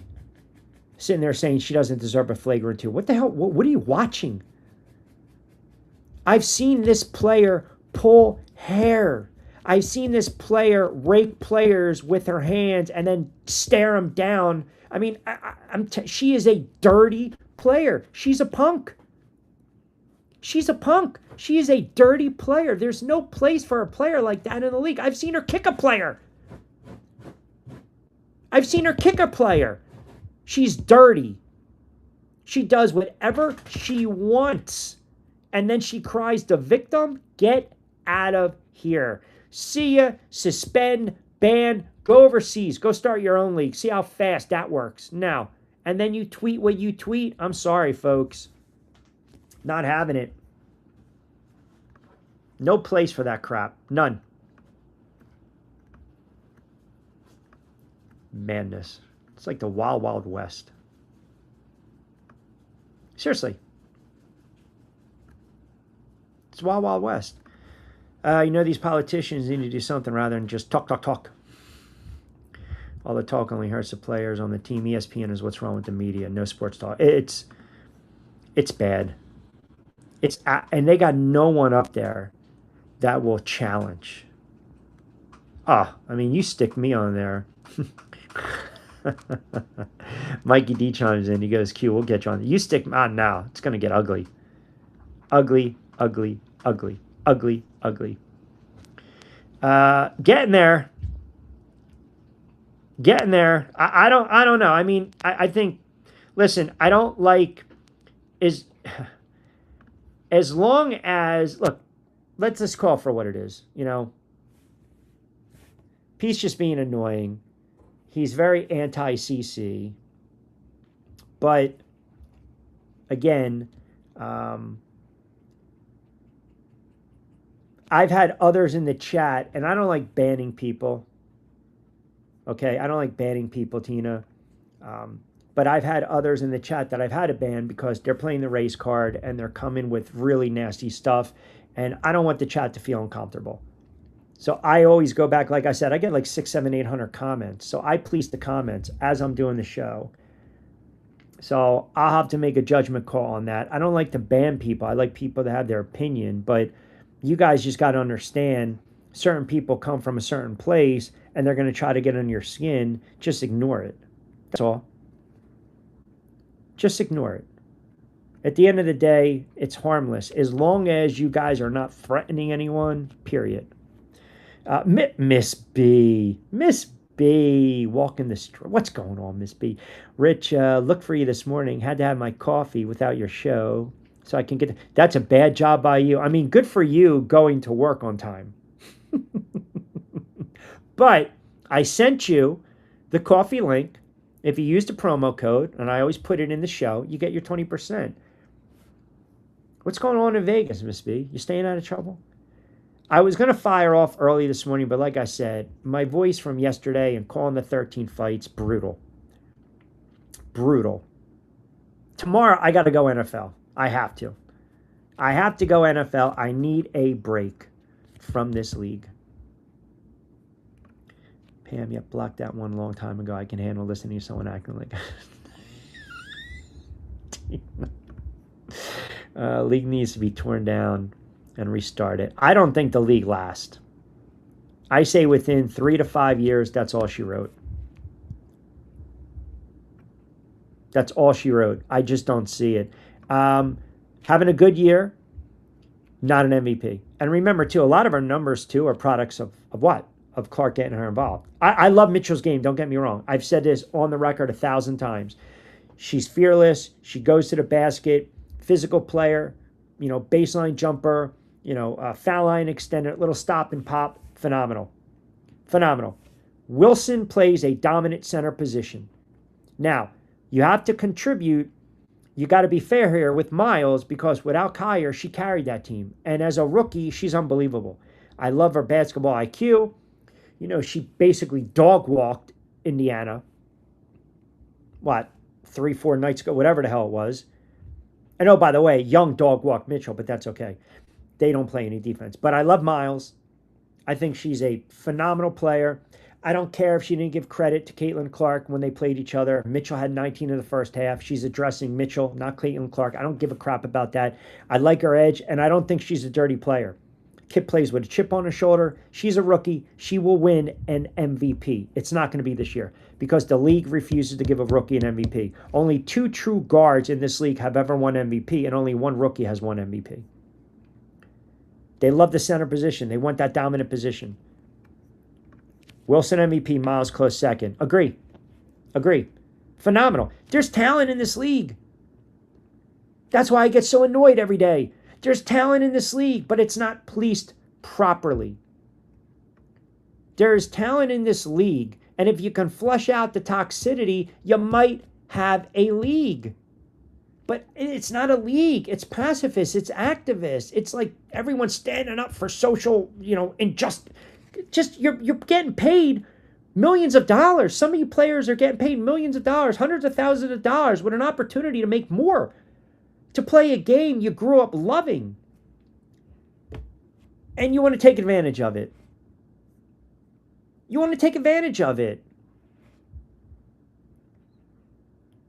You don't know what you have until it's taken away from you. Because half these players, I don't think they can last overseas. Not the way they play. They don't tolerate that crap overseas. You pull that bully thug ball, that physicality, they're going to send you right back to the U.S. Your ass is on a plane. It is a different game over there. The ball never touches the floor. Ever. Some can play, yeah. Some can definitely play. But I don't think they're all cut out to play over there. I don't. Not ban worthy. Jeff chimes in. Mystics. Yes, she is. Speaking of those fights, Fuentes looks like a comer. Stud. 19 years old. 19 years old. And I said during the broadcast, his opponent's susceptible to those body shots. Yeah, that was a good card the other night. We had fun. All right, not like in Papillon. All right, maybe. I don't think I said the word guillotine. I would say suspend her for the rest of the season. I would. And also, you have to double up because of the tweet. So it's a twofold. Is that fair? Tina KM is not MVP. Not MVP. It's more than scoring. Not taking anything away from her game. She's one-dimensional. I agree with you. She's not MVP worthy. And a lot of her production also comes because Caitlin Clark gets her involved in the offense.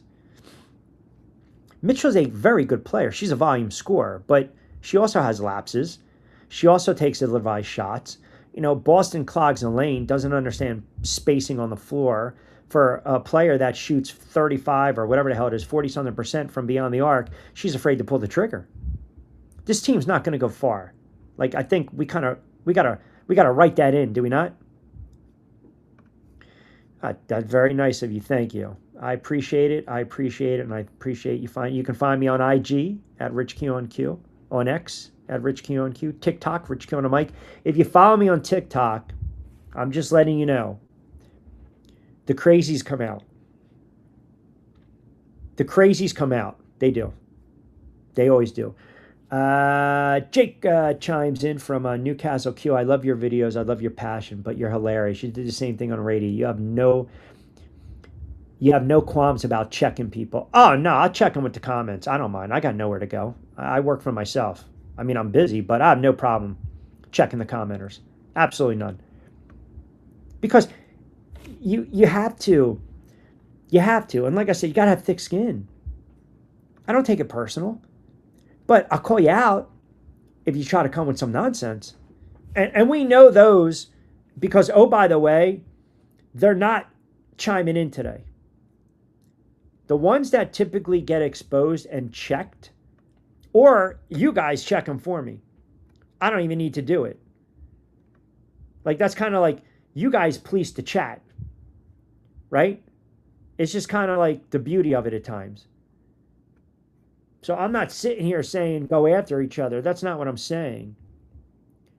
But what I'm saying is that if we're going to be fair about it, and if you're going to make a claim, if you're going to attack me, then sometimes I will push back, but I'd rather have a nice debate and discussion, right? There's nothing wrong with that. Wilson, Miles, MVP, all the other runner-ups. Wilson's going to win because she plays the dominant position, the center position. But don't think for 1 minute Miles does not deserve MVP conversation.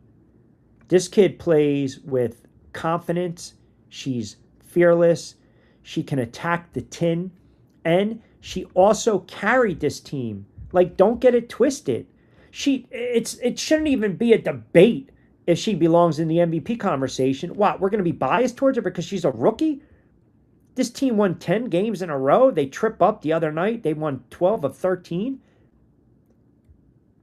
She carried this team, and you knew once Collier comes back, sure, the production's going to drop off a little bit because, again, now you've got another cog that's averaging 19. But you also have McBride on this team, and this kid was still scoring 20, 21 points a game. So it hurts when you have multiple stars or scorers. But if you go back over the last several weeks, this kid's been playing at an extremely high level. And if you're going to criticize Caitlin Clark on the turnovers, yeah, this kid turns the ball over, but she also shoots 58, 49, 52. Hell, she shot 78% the other day when she scored the 28 because Indiana decided to not switch up on her. And they didn't face guard or press her. That's on coaching. She absolutely 100% unequivocally deserves to be mentioned in the MVP conversation. I don't even believe Wilson will win it. She's averaging what? 25?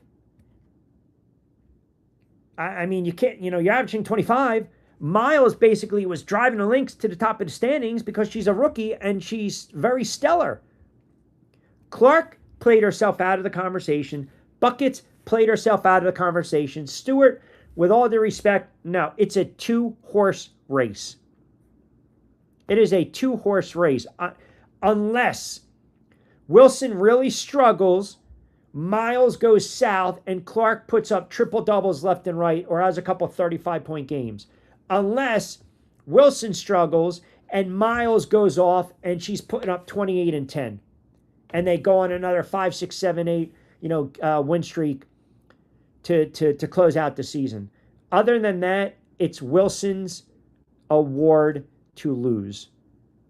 It's her award to lose. It should, when you look at the body of work, when you look at as a whole, 26, 27 points, and yes, Mitchell phenomenal, but it's also, well, you have Caitlin Clark, and Caitlin Clark, you have Mitchell, so it's almost like a wash. Cooper, phenomenal season, but you're talking about a key position on the floor, the center position, rebounding, scoring, and blocks. I think she's first in the league in blocks. She's first in the league in scoring. She's a dominant player. The only reason I keep bringing up these other players' names is because maybe my whole opinion was perhaps it's Wilson fatigue. Now, here's another question. Did anyone else have a problem? Did anyone else have a problem with all these players getting sat out the other day? That's a bad look for the league. That is a really bad look. But Wilson, to me, she's just a dominating factor. She really is. She's a dominating presence on the floor. And maybe someone's going to sit there and say, well, she's already won it 4 times. We already know she's a Hall of Famer. Let's give it to someone else this year. We can't ignore this outstanding rookie campaign. But in the same breath, Clark had a phenomenal.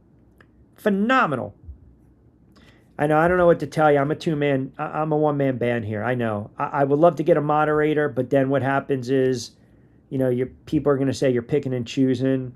I told you there's 2 other platforms the show might be on starting in the fall, which I think there will be a screener.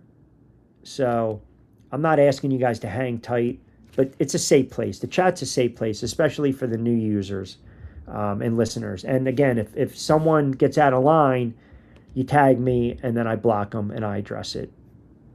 Because we don't want that kind of nonsense.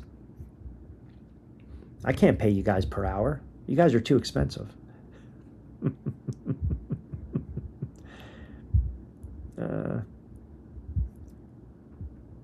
I don't think Total Strange got blocked. All right, Total Strange, you are not blocked.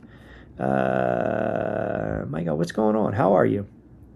No, we had to last week. I had to, period, because there was stuff being tossed around that it's not what I'm about,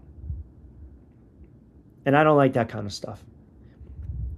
I mean, imagine if we start taking phone calls. Yep. I actually agree with that. That was kind of my point with Miles. She did it with Collier out, right? Mitchell's the Fever's most consistent and clutch player. She scores nightly and night out. Shooting percentage, field goal percentage, 3-point shooter. Yeah, but you also, let me just make one point. Let me make it one point. She also is the benefit of having a Caitlin Clark on the floor. Because Caitlin Clark, no player is guarded as much as Caitlin Clark. None whatsoever. See, this is great, right? Because I think we mentioned, I don't know, I've been on the air for almost 2 hours. I think we brought up the Cantor for 15 minutes. See? But this is why we allow you to chime in, because you just get exposed. Like you try to get me on the video. And it ain't going to work. Like I said, brother, that line wraps around the block. Take a number. Miles is impressive. Never seen a rookie like Miles. Phenomenal. But my argument with Wilson was the fatigue, like Michael Jordan. Remember Michael Jordan that year? Right? Michael Jordan kept winning. And then they give it to Karl Malone. I'm old school. No X or Twitter stuff for me. You know what? Save yourself. I'm going to tell you why. It's worse than chats. It's beyond a cesspool. But see, I enjoy it because, again, what I put out there, I stand by it. When people want to comment, they comment. But you wouldn't believe how many people actually get sucked in and believe exactly what they see on X. It's almost as bad as Facebook. That's another reason with Facebook. Oh my God, it's like family and friends. I get it. Little Johnny stood, he pissed. He didn't hit the toilet seat. I get it. I don't need a 24/7 report on little Johnny taking a pee. I don't. It gets nauseating at times. It gets too much. I post my sports stuff. That's what I post on social.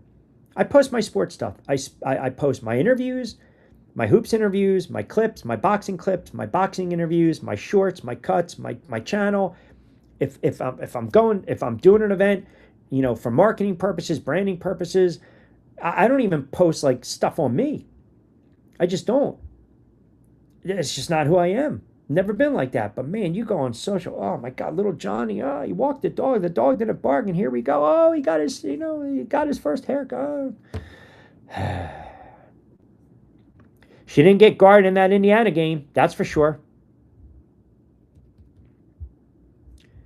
Besides the game with Aces the other day, I have never seen CC have a lapse. KM gets frazzled on clutch. You can find over a dozen games in the last 3 years she choked, and those are facts.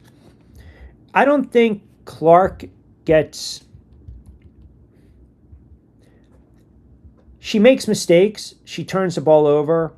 I also mentioned, Tina, I don't know if you caught the show the other day, that last possession, it was a bad possession by Caitlin Clark.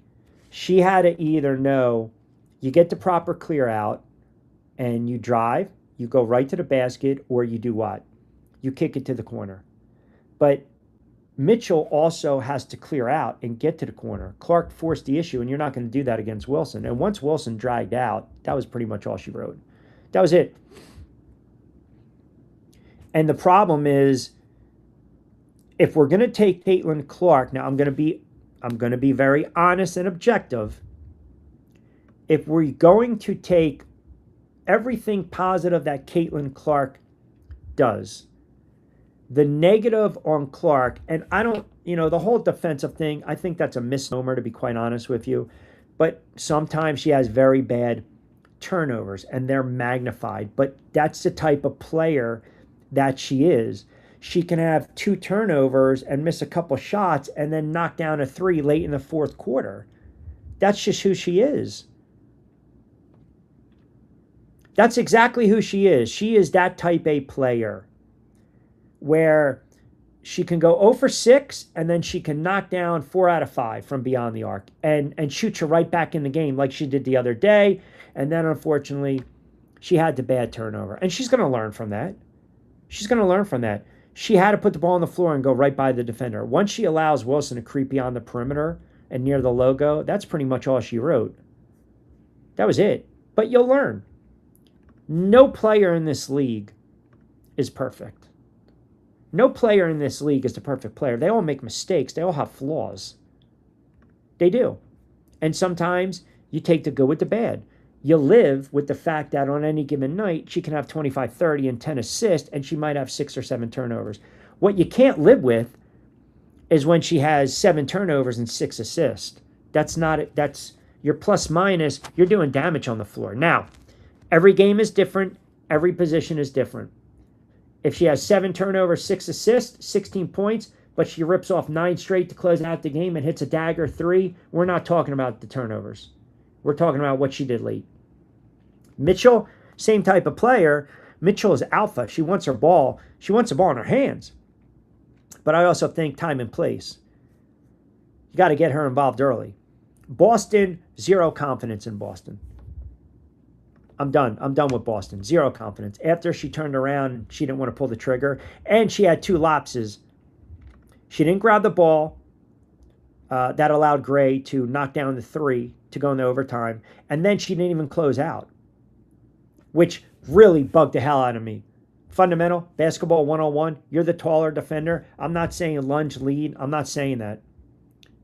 Get a pull up, get a mid up, try to be disruptive, knowing that she already knocked down a big shot. She didn't do that. So that game, it falls on Clark because that's her lot in life. But yes, it was a team loss, and the head coach did not bail them out. So there's a lot to kind of go around.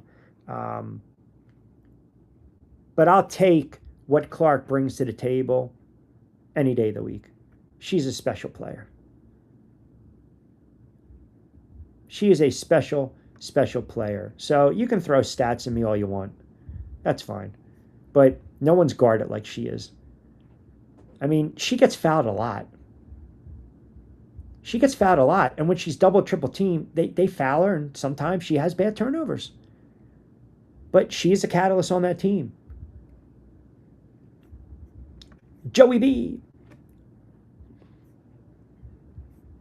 Joey, you smoking and joking? Best WNBA team would lose to boys high school JV team. All who think WNBA is a good product on the floor are clueless. The soap opera drives their narrative. Wonder how long NBA will keep funding it. Joey. Joey coming with a fire. Joey's probably getting fired up for Denver Broncos basketball. Those pesky stats, yes. They are. My stats, they are pesky. They are pesky. Not Pesky's pole, but they are pesky. All right. All right. 2 hours on the air. We got to call some games later tonight. NFL tomorrow. Unless, 17 other NBA players come out and they want to come out early for the WNBA draft. But we want to go NFL. Wednesday, we will be traveling for broadcast and content. So tomorrow, we'll be on the air. Hit the notifications. Hit the subscribe button. If you guys are first-timers, like, comment, subscribe. Keep the chats coming. Comment on the videos. Follow me on social, at Rich Q on Q, IG and X, TikTok, Rich Q on a mic. But like I said, the best you can do is subscribe to the channel. Share, like, comment. Keep supporting the product. Tomorrow, back at it. Check the notifications. Probably going to fire off afternoon as well. But I want to go a little more NFL heavy tomorrow because college football in the NFL is literally right around the corner, which means we got to start firing up. We got to start talking about these divisions. We got to start breaking down some of these early week one matchups. Yes, we do a ton of look ahead. Also, the Back Your Play podcast, that is a sports betting gambling pod. That is on Apple. That is on Spotify. That is on Amazon Music, Buzzsprout, Chaser as well. I'll send the link out for those that follow the channel and subscribe. NFL tomorrow, off on Wednesday on the road, and then back at it on Thursday. If you haven't watched CP and Draymond try to give AB advice, go watch. I saw that. I did see that. I actually defended Draymond because of some of his takes, and everyone was actually calling him a clown. But I actually defended Draymond Green because he actually knows the game of basketball. I think a lot with AB is also confidence and also understanding spacing on the floor. When you've got two guards that primarily want to drive and get to the basket, you got to clear out. That's basketball 101, and I think that's also, Tina, it falls into play with coaching. Yeah, Joey, what do you fire? You fired it up? Did you fire it up, Joey? You are in Denver. We know about Rocky Mountain High, no pun intended. I'm just saying, on a Monday, what do you got going on? You got some Doritos? You got Cheez-Its? Did you hit Wawa? Do you have Wawa out there? Are you smoking and joking? You said you're fired up. I need a little more context to that. That's all. Are you still pissed off that you dropped all that money on vacation?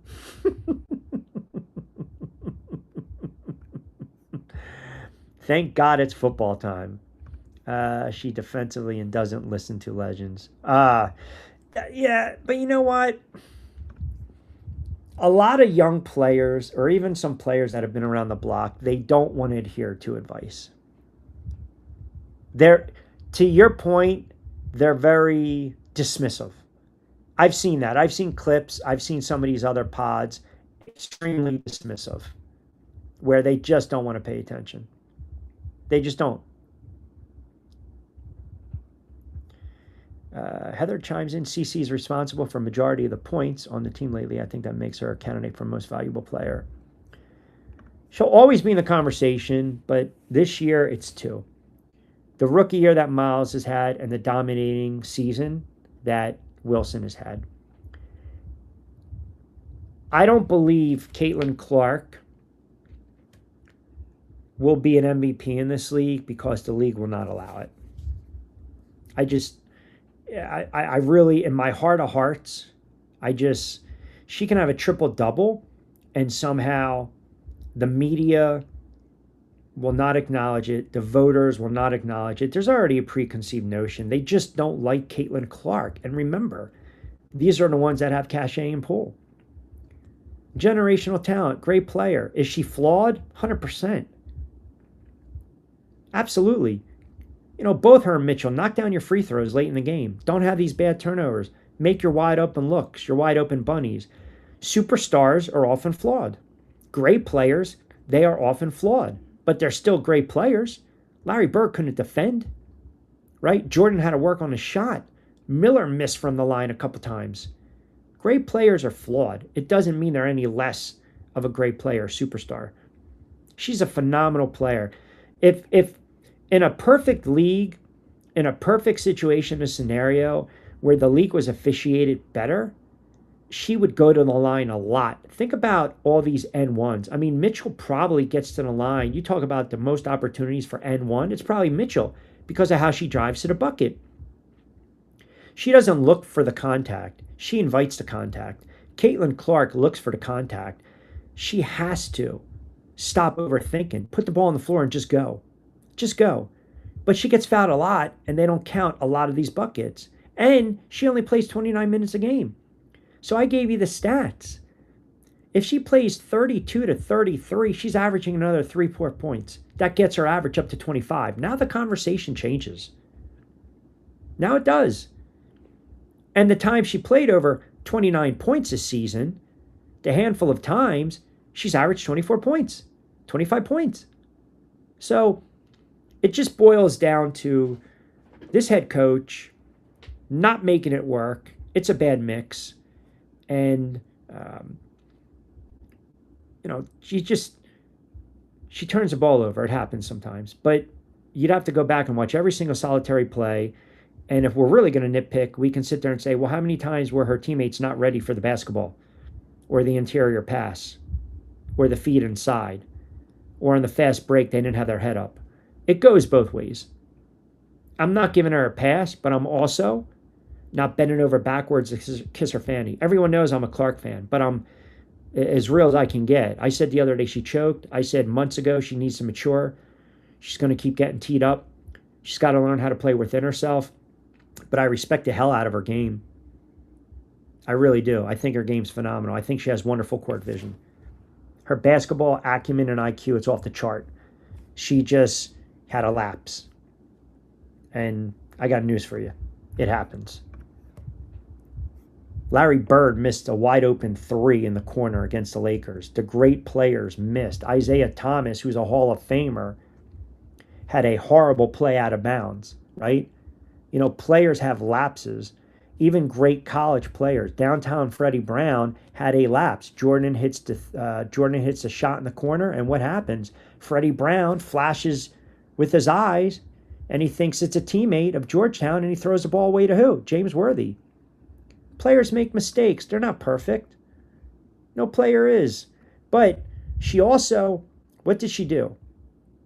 She responded, because that's what great players do. She let her actions speak loudest. She responded with pretty much close to a triple-double. And they got the win, and that's all that matters. That's all. WNBA just annoys me like the bad seats at the new Buffalo Bills Stadium. You see those videos? Bills Mafia got ripped off. I am ready for some football. Oh, you and I both. You and I both. You and I both. Can't wait. Can't wait for some NFL. Roll Tide. How about this? So, Tina, I will let you know, since you are a SEC, you are a Roll Tide fan, I also host a Emerald Coast weekly show on Destin FM down in the Panhandle, and we do a lot of college football. And I will be sprouting that out on the channel as well. Yes, we will break down SEC, we will break down college, and a lot of the NFL as well. Another Roll Tide? What are we doing here? Oh my goodness. What are we doing here? We got Longhorn. Oh my God. Where are you guys from? Where are you guys all cooking? Where are you guys all cooking?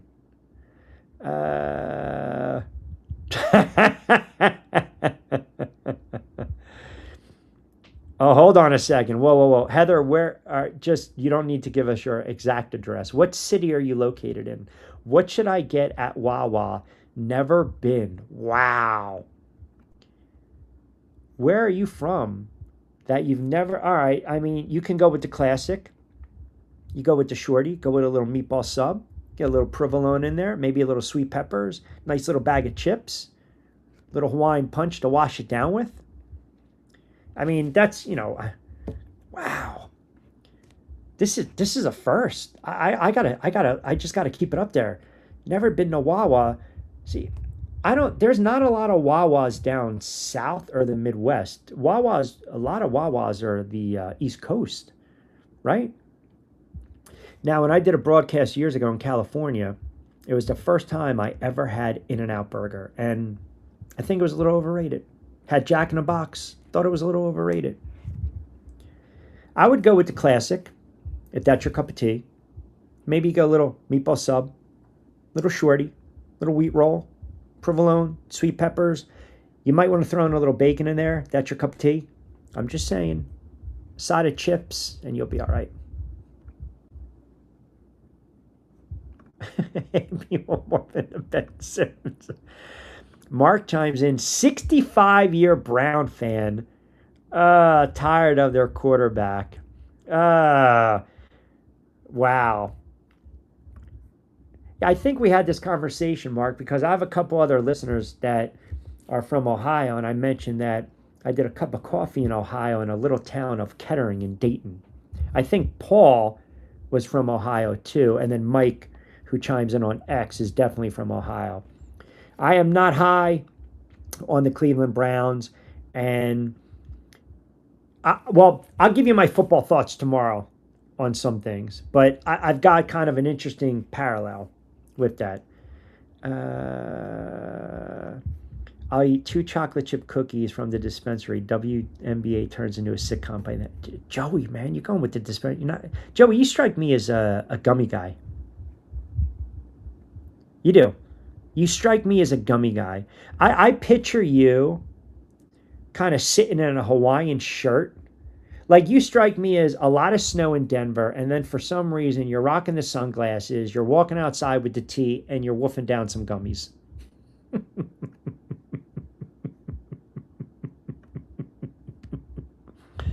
How about this? I like gummies. I make my own cookies and brownie. Oh, my goodness. You guys are funny. Smoking and joking. That's why on a football Friday, it gets crazy. It gets crazy. Tina, there you go. Okay, so all right, there you go. Destin FM. You're good. Destin FM. That's my guy. Billy Martin surfs up in the morning. I do the scoreboard updates. I do the sports updates. Tina, we're gonna have to chat. I know you're not on X. Follow me on IG. If you follow me, hit me up. We got to chat about that area, the Panhandle. The water is ridiculous. The water is ridiculous. Tennessee getting a few. Okay. I said the same thing. So, all right, hold on. Joey, do I do it? I know I haven't done it in a long time. I might have to. I don't think we have oh no, you know what? I was trying to look for the breaking news music. Nothing. I can't do the magic twinkle. I can't do the doorbell. That's going to wake the dog. I can't do the air horn. All right, I'm just going to pull it up right now. Wawa in Tennessee. Wow. Wawa opened its first Tennessee store in Clarksville in June 2026. So I see 1, 2, 3. I see 4. Plus, you've got an opportunity for future growth in Middle Tennessee. So yes, you definitely want to do a little meatball sub, a little shorty, maybe a little Italian. That's fine. You can't go wrong there. Joey knows you can't go wrong there. Especially, I would imagine, too, if Joey probably woofs down a couple gummy bears, he's good to go. And by the way, they have a really nice little Entenmann section with the tasty cakes, and you got your little fresh donuts. And here's the other thing, Heather. Now, I have to be careful here, because I got to be careful. This really goes against the rules of radio and broadcasting, because you're not allowed to plug product like Paoli and Plugoli. Now, everyone knows I love and drink my fresh roasted coffee on the air. Let's just pretend for a moment that fresh roasted, and they love me and I love them, they are not a client. Make sure you go to Wawa in October, because in October, Wawa offers the greatest flavored coffee ever invented. I give you pumpkin spice, which they should actually come up with this law that pumpkin spice should be sold 24/7, 365,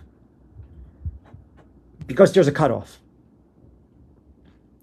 As soon as Halloween's over, right around Thanksgiving, you're done. You got to get in early and often. Get the K-Cups. Or if you want to, I'll send you the 20% off fresh roasted coffee. Oh, all right, everyone's going to Destin. All right, I mean, you know. Now, Tina, do you go to AJ's? Do you go to Crab Island? Don't know what a Wawa is. Never heard of it. Dayton. So Mark, you are in Dayton. I slept in my car for 3 days when I lived in Dayton, Ohio. Mark, do you know of a town called Kettering? If you know a town called Kettering, then you know the little stop called Cold Beer and Cheeseburgers. Are you familiar with that? I believe it's still in Dayton. There might be a Polaroid picture of me in there. Just saying. Just saying. I think it still might be around. I think it still might be around. If it closed, I'm sorry to hear that, but that was a hell of a place. That was a hell of a spot. They would always play my Giant games because I did overnights on the radio station. And then I would drive to Xenia and chop wood. True story. Go Bears. All right. Bears fans. Giants 10-7. Mark it down. No. I've been here for 7 years. Love it. The beaches. Oh, man, I can't wait. The blue water. The blue water. Yes, break. I don't have the sounder. I'm sorry. I don't have the sounder. Yes, breaking news. Correct. Breaking news. 100%. Breaking news, yeah. Pumpkin spice. Are you kidding me? You know what, DB? Get out of here. Pumpkin spice is unbelievable. Take that communist nonsense and get out of here. Pumpkin spice is without a doubt the best flavored coffee in the world. I can, every day, pumpkin spice. Every friggin' day. And the fact that they get so selfish and they stopped serving it, it's utterly ridiculous. I used to, listen, when you get a free cup, when you get in there, I would stop in 4 times, my local Wawa. Gotta go pumpkin pie, pumpkin spice, pumpkin seed, anything. 100%. See, there we go. Yes. Jeez, might have a coffee show. Might do flavors of the month. Q in Kettering, Ohio stint. This may be a new story we haven't heard. Nothing to tell. Nothing to tell. I packed up. Just packed up my belongings. Basically went to News Talk 1290 WHIO. I drove to Ohio and I didn't have a job, but I wanted to do radio. So my friend lived in Cleveland and he's like, oh, come out to Ohio. And I was like, whatever. Packed up my little Pontiac. It was a sunflower, as I used to call it, Joey.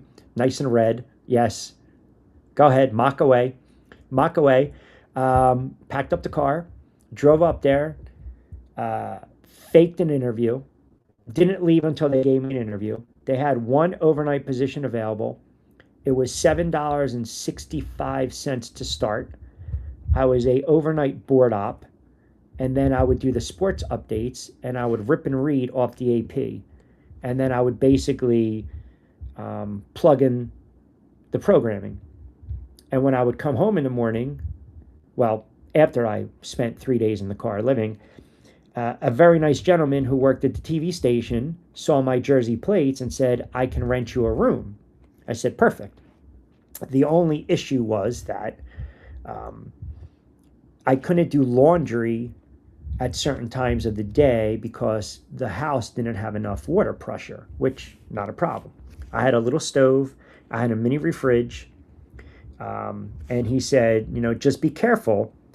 In the bedroom, it's a little humid. So I didn't think anything of it. And I was like, no worries. I'm from, I was born in New York. I'm from Jersey. We're good. And one night, my second or third night there, 4 o'clock in the morning, 5 o'clock when I got home, I tried to sleep a little bit. I couldn't because you're working overnights and your body, if you've ever worked an overnight shift before, your body just doesn't cooperate. So I start to put towels around the windows. So now it's like 8 o'clock in the morning, it's pitch dark, and I feel like something crawling on me. I'm like, what the hell? I don't remember anyone coming home with me. What the hell's going on over here? So I wake up, and it was like a spider. Okay, not a problem. But then I feel another spider. I'm like, okay, he did mention it was humid and moist. But then I feel another spider. I'm like, this shit is not, something's going on right now. Turn on the lights, get rid of all the towels. I move my bed back. Did you ever see the movie Arachnophobia? I moved my bed back in this room, and there must have been 35 black spiders. Some were dead, some were just living their best life. Now, hand to God, did I scream like a girl? Sort of. Did I throw a hissy fit and start stepping on them? Absolutely. I was in full-blown panic mode because I didn't know where the hell they were. I didn't know what the hell parts of my body they got into. And Joey, I didn't even want to know. But I remedied the spider problem. Then I go to the bathroom and I pull the curtain back, and guess what? A couple were there. Figured it out, sprayed, little duct tape, blocked off some holes, and we were good to go. What bothered me the most about Ohio is the area I lived in was very drug infested. Beyond drug infested. I mean, they were doing deals right on the corner. Like all the time. But what bothered me the most is it friggin' snowed in September. I didn't leave Jersey to go to Ohio to have it snow in September. So, yeah. And needless to say, it was a nice little cup of coffee in Ohio. But that is the Ohio story. Living in the car and having to deal with spiders. Not good. Yes, we had to. Thank you, Mark. I'm getting old. I'm sorry. My memory's going. Yes, we had this conversation last week. I appreciate that. I buy 12 extra bottles of pumpkin spice cream in December. There you go. We need a ruling on this Wawa stuff. Where's Angel is MIA, man. Angel is like doing God's work. Kissing babies? I don't know. Pumpkin spice. We got a lot of votes. Crab Island is beautiful. You've been to AJ's? Excellent. Excellent. There you go. Okay. That's good to know. Nice. I will eat pumpkin pie, but only the whipped cream and the crust. I've also never seen the movie Goonies, so... His show totally went off the rails late, but that's okay. Having a little fun, learning about the chat. That's what it's all about. No, Destin is beautiful. Fort Walton, Destin. See, the Miami side is just, it's way too expensive. That's the problem. Mark, I'm telling you, it snowed in September when I was there. It snowed. Can you fact check for me? It was flurries. It was flurries. Maybe it was early October. I don't know, but I'm telling you, I was beside myself. You're the expert. You can fact check me. But I knew at that moment, Mark, my time, it was coming to an end. Plus the fact that I really didn't see eye to eye with the program director. Plus the fact that when Dayton beat Connecticut, now I'm giving you the year, Mark, when Dayton beat Connecticut in basketball and they asked me as the sports guy to come on the air, I said great win for Dayton, but a horrible loss for Connecticut, and that rankled a lot of people. And when they had their tornado, I didn't know how to read a weather report. So let's just say it wasn't a good experience overall. That's all. All right, we're going to start wrapping it up. Football, manana on a Tuesday. Get in on the conversation. Hit the notifications. We will continue more about the pumpkin spice and the Wawa conversation as well.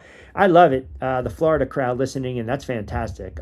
Perfect. Yeah, check me out, Destin FM. I do the scoreboard updates as well as the Destin FM scoreboard show.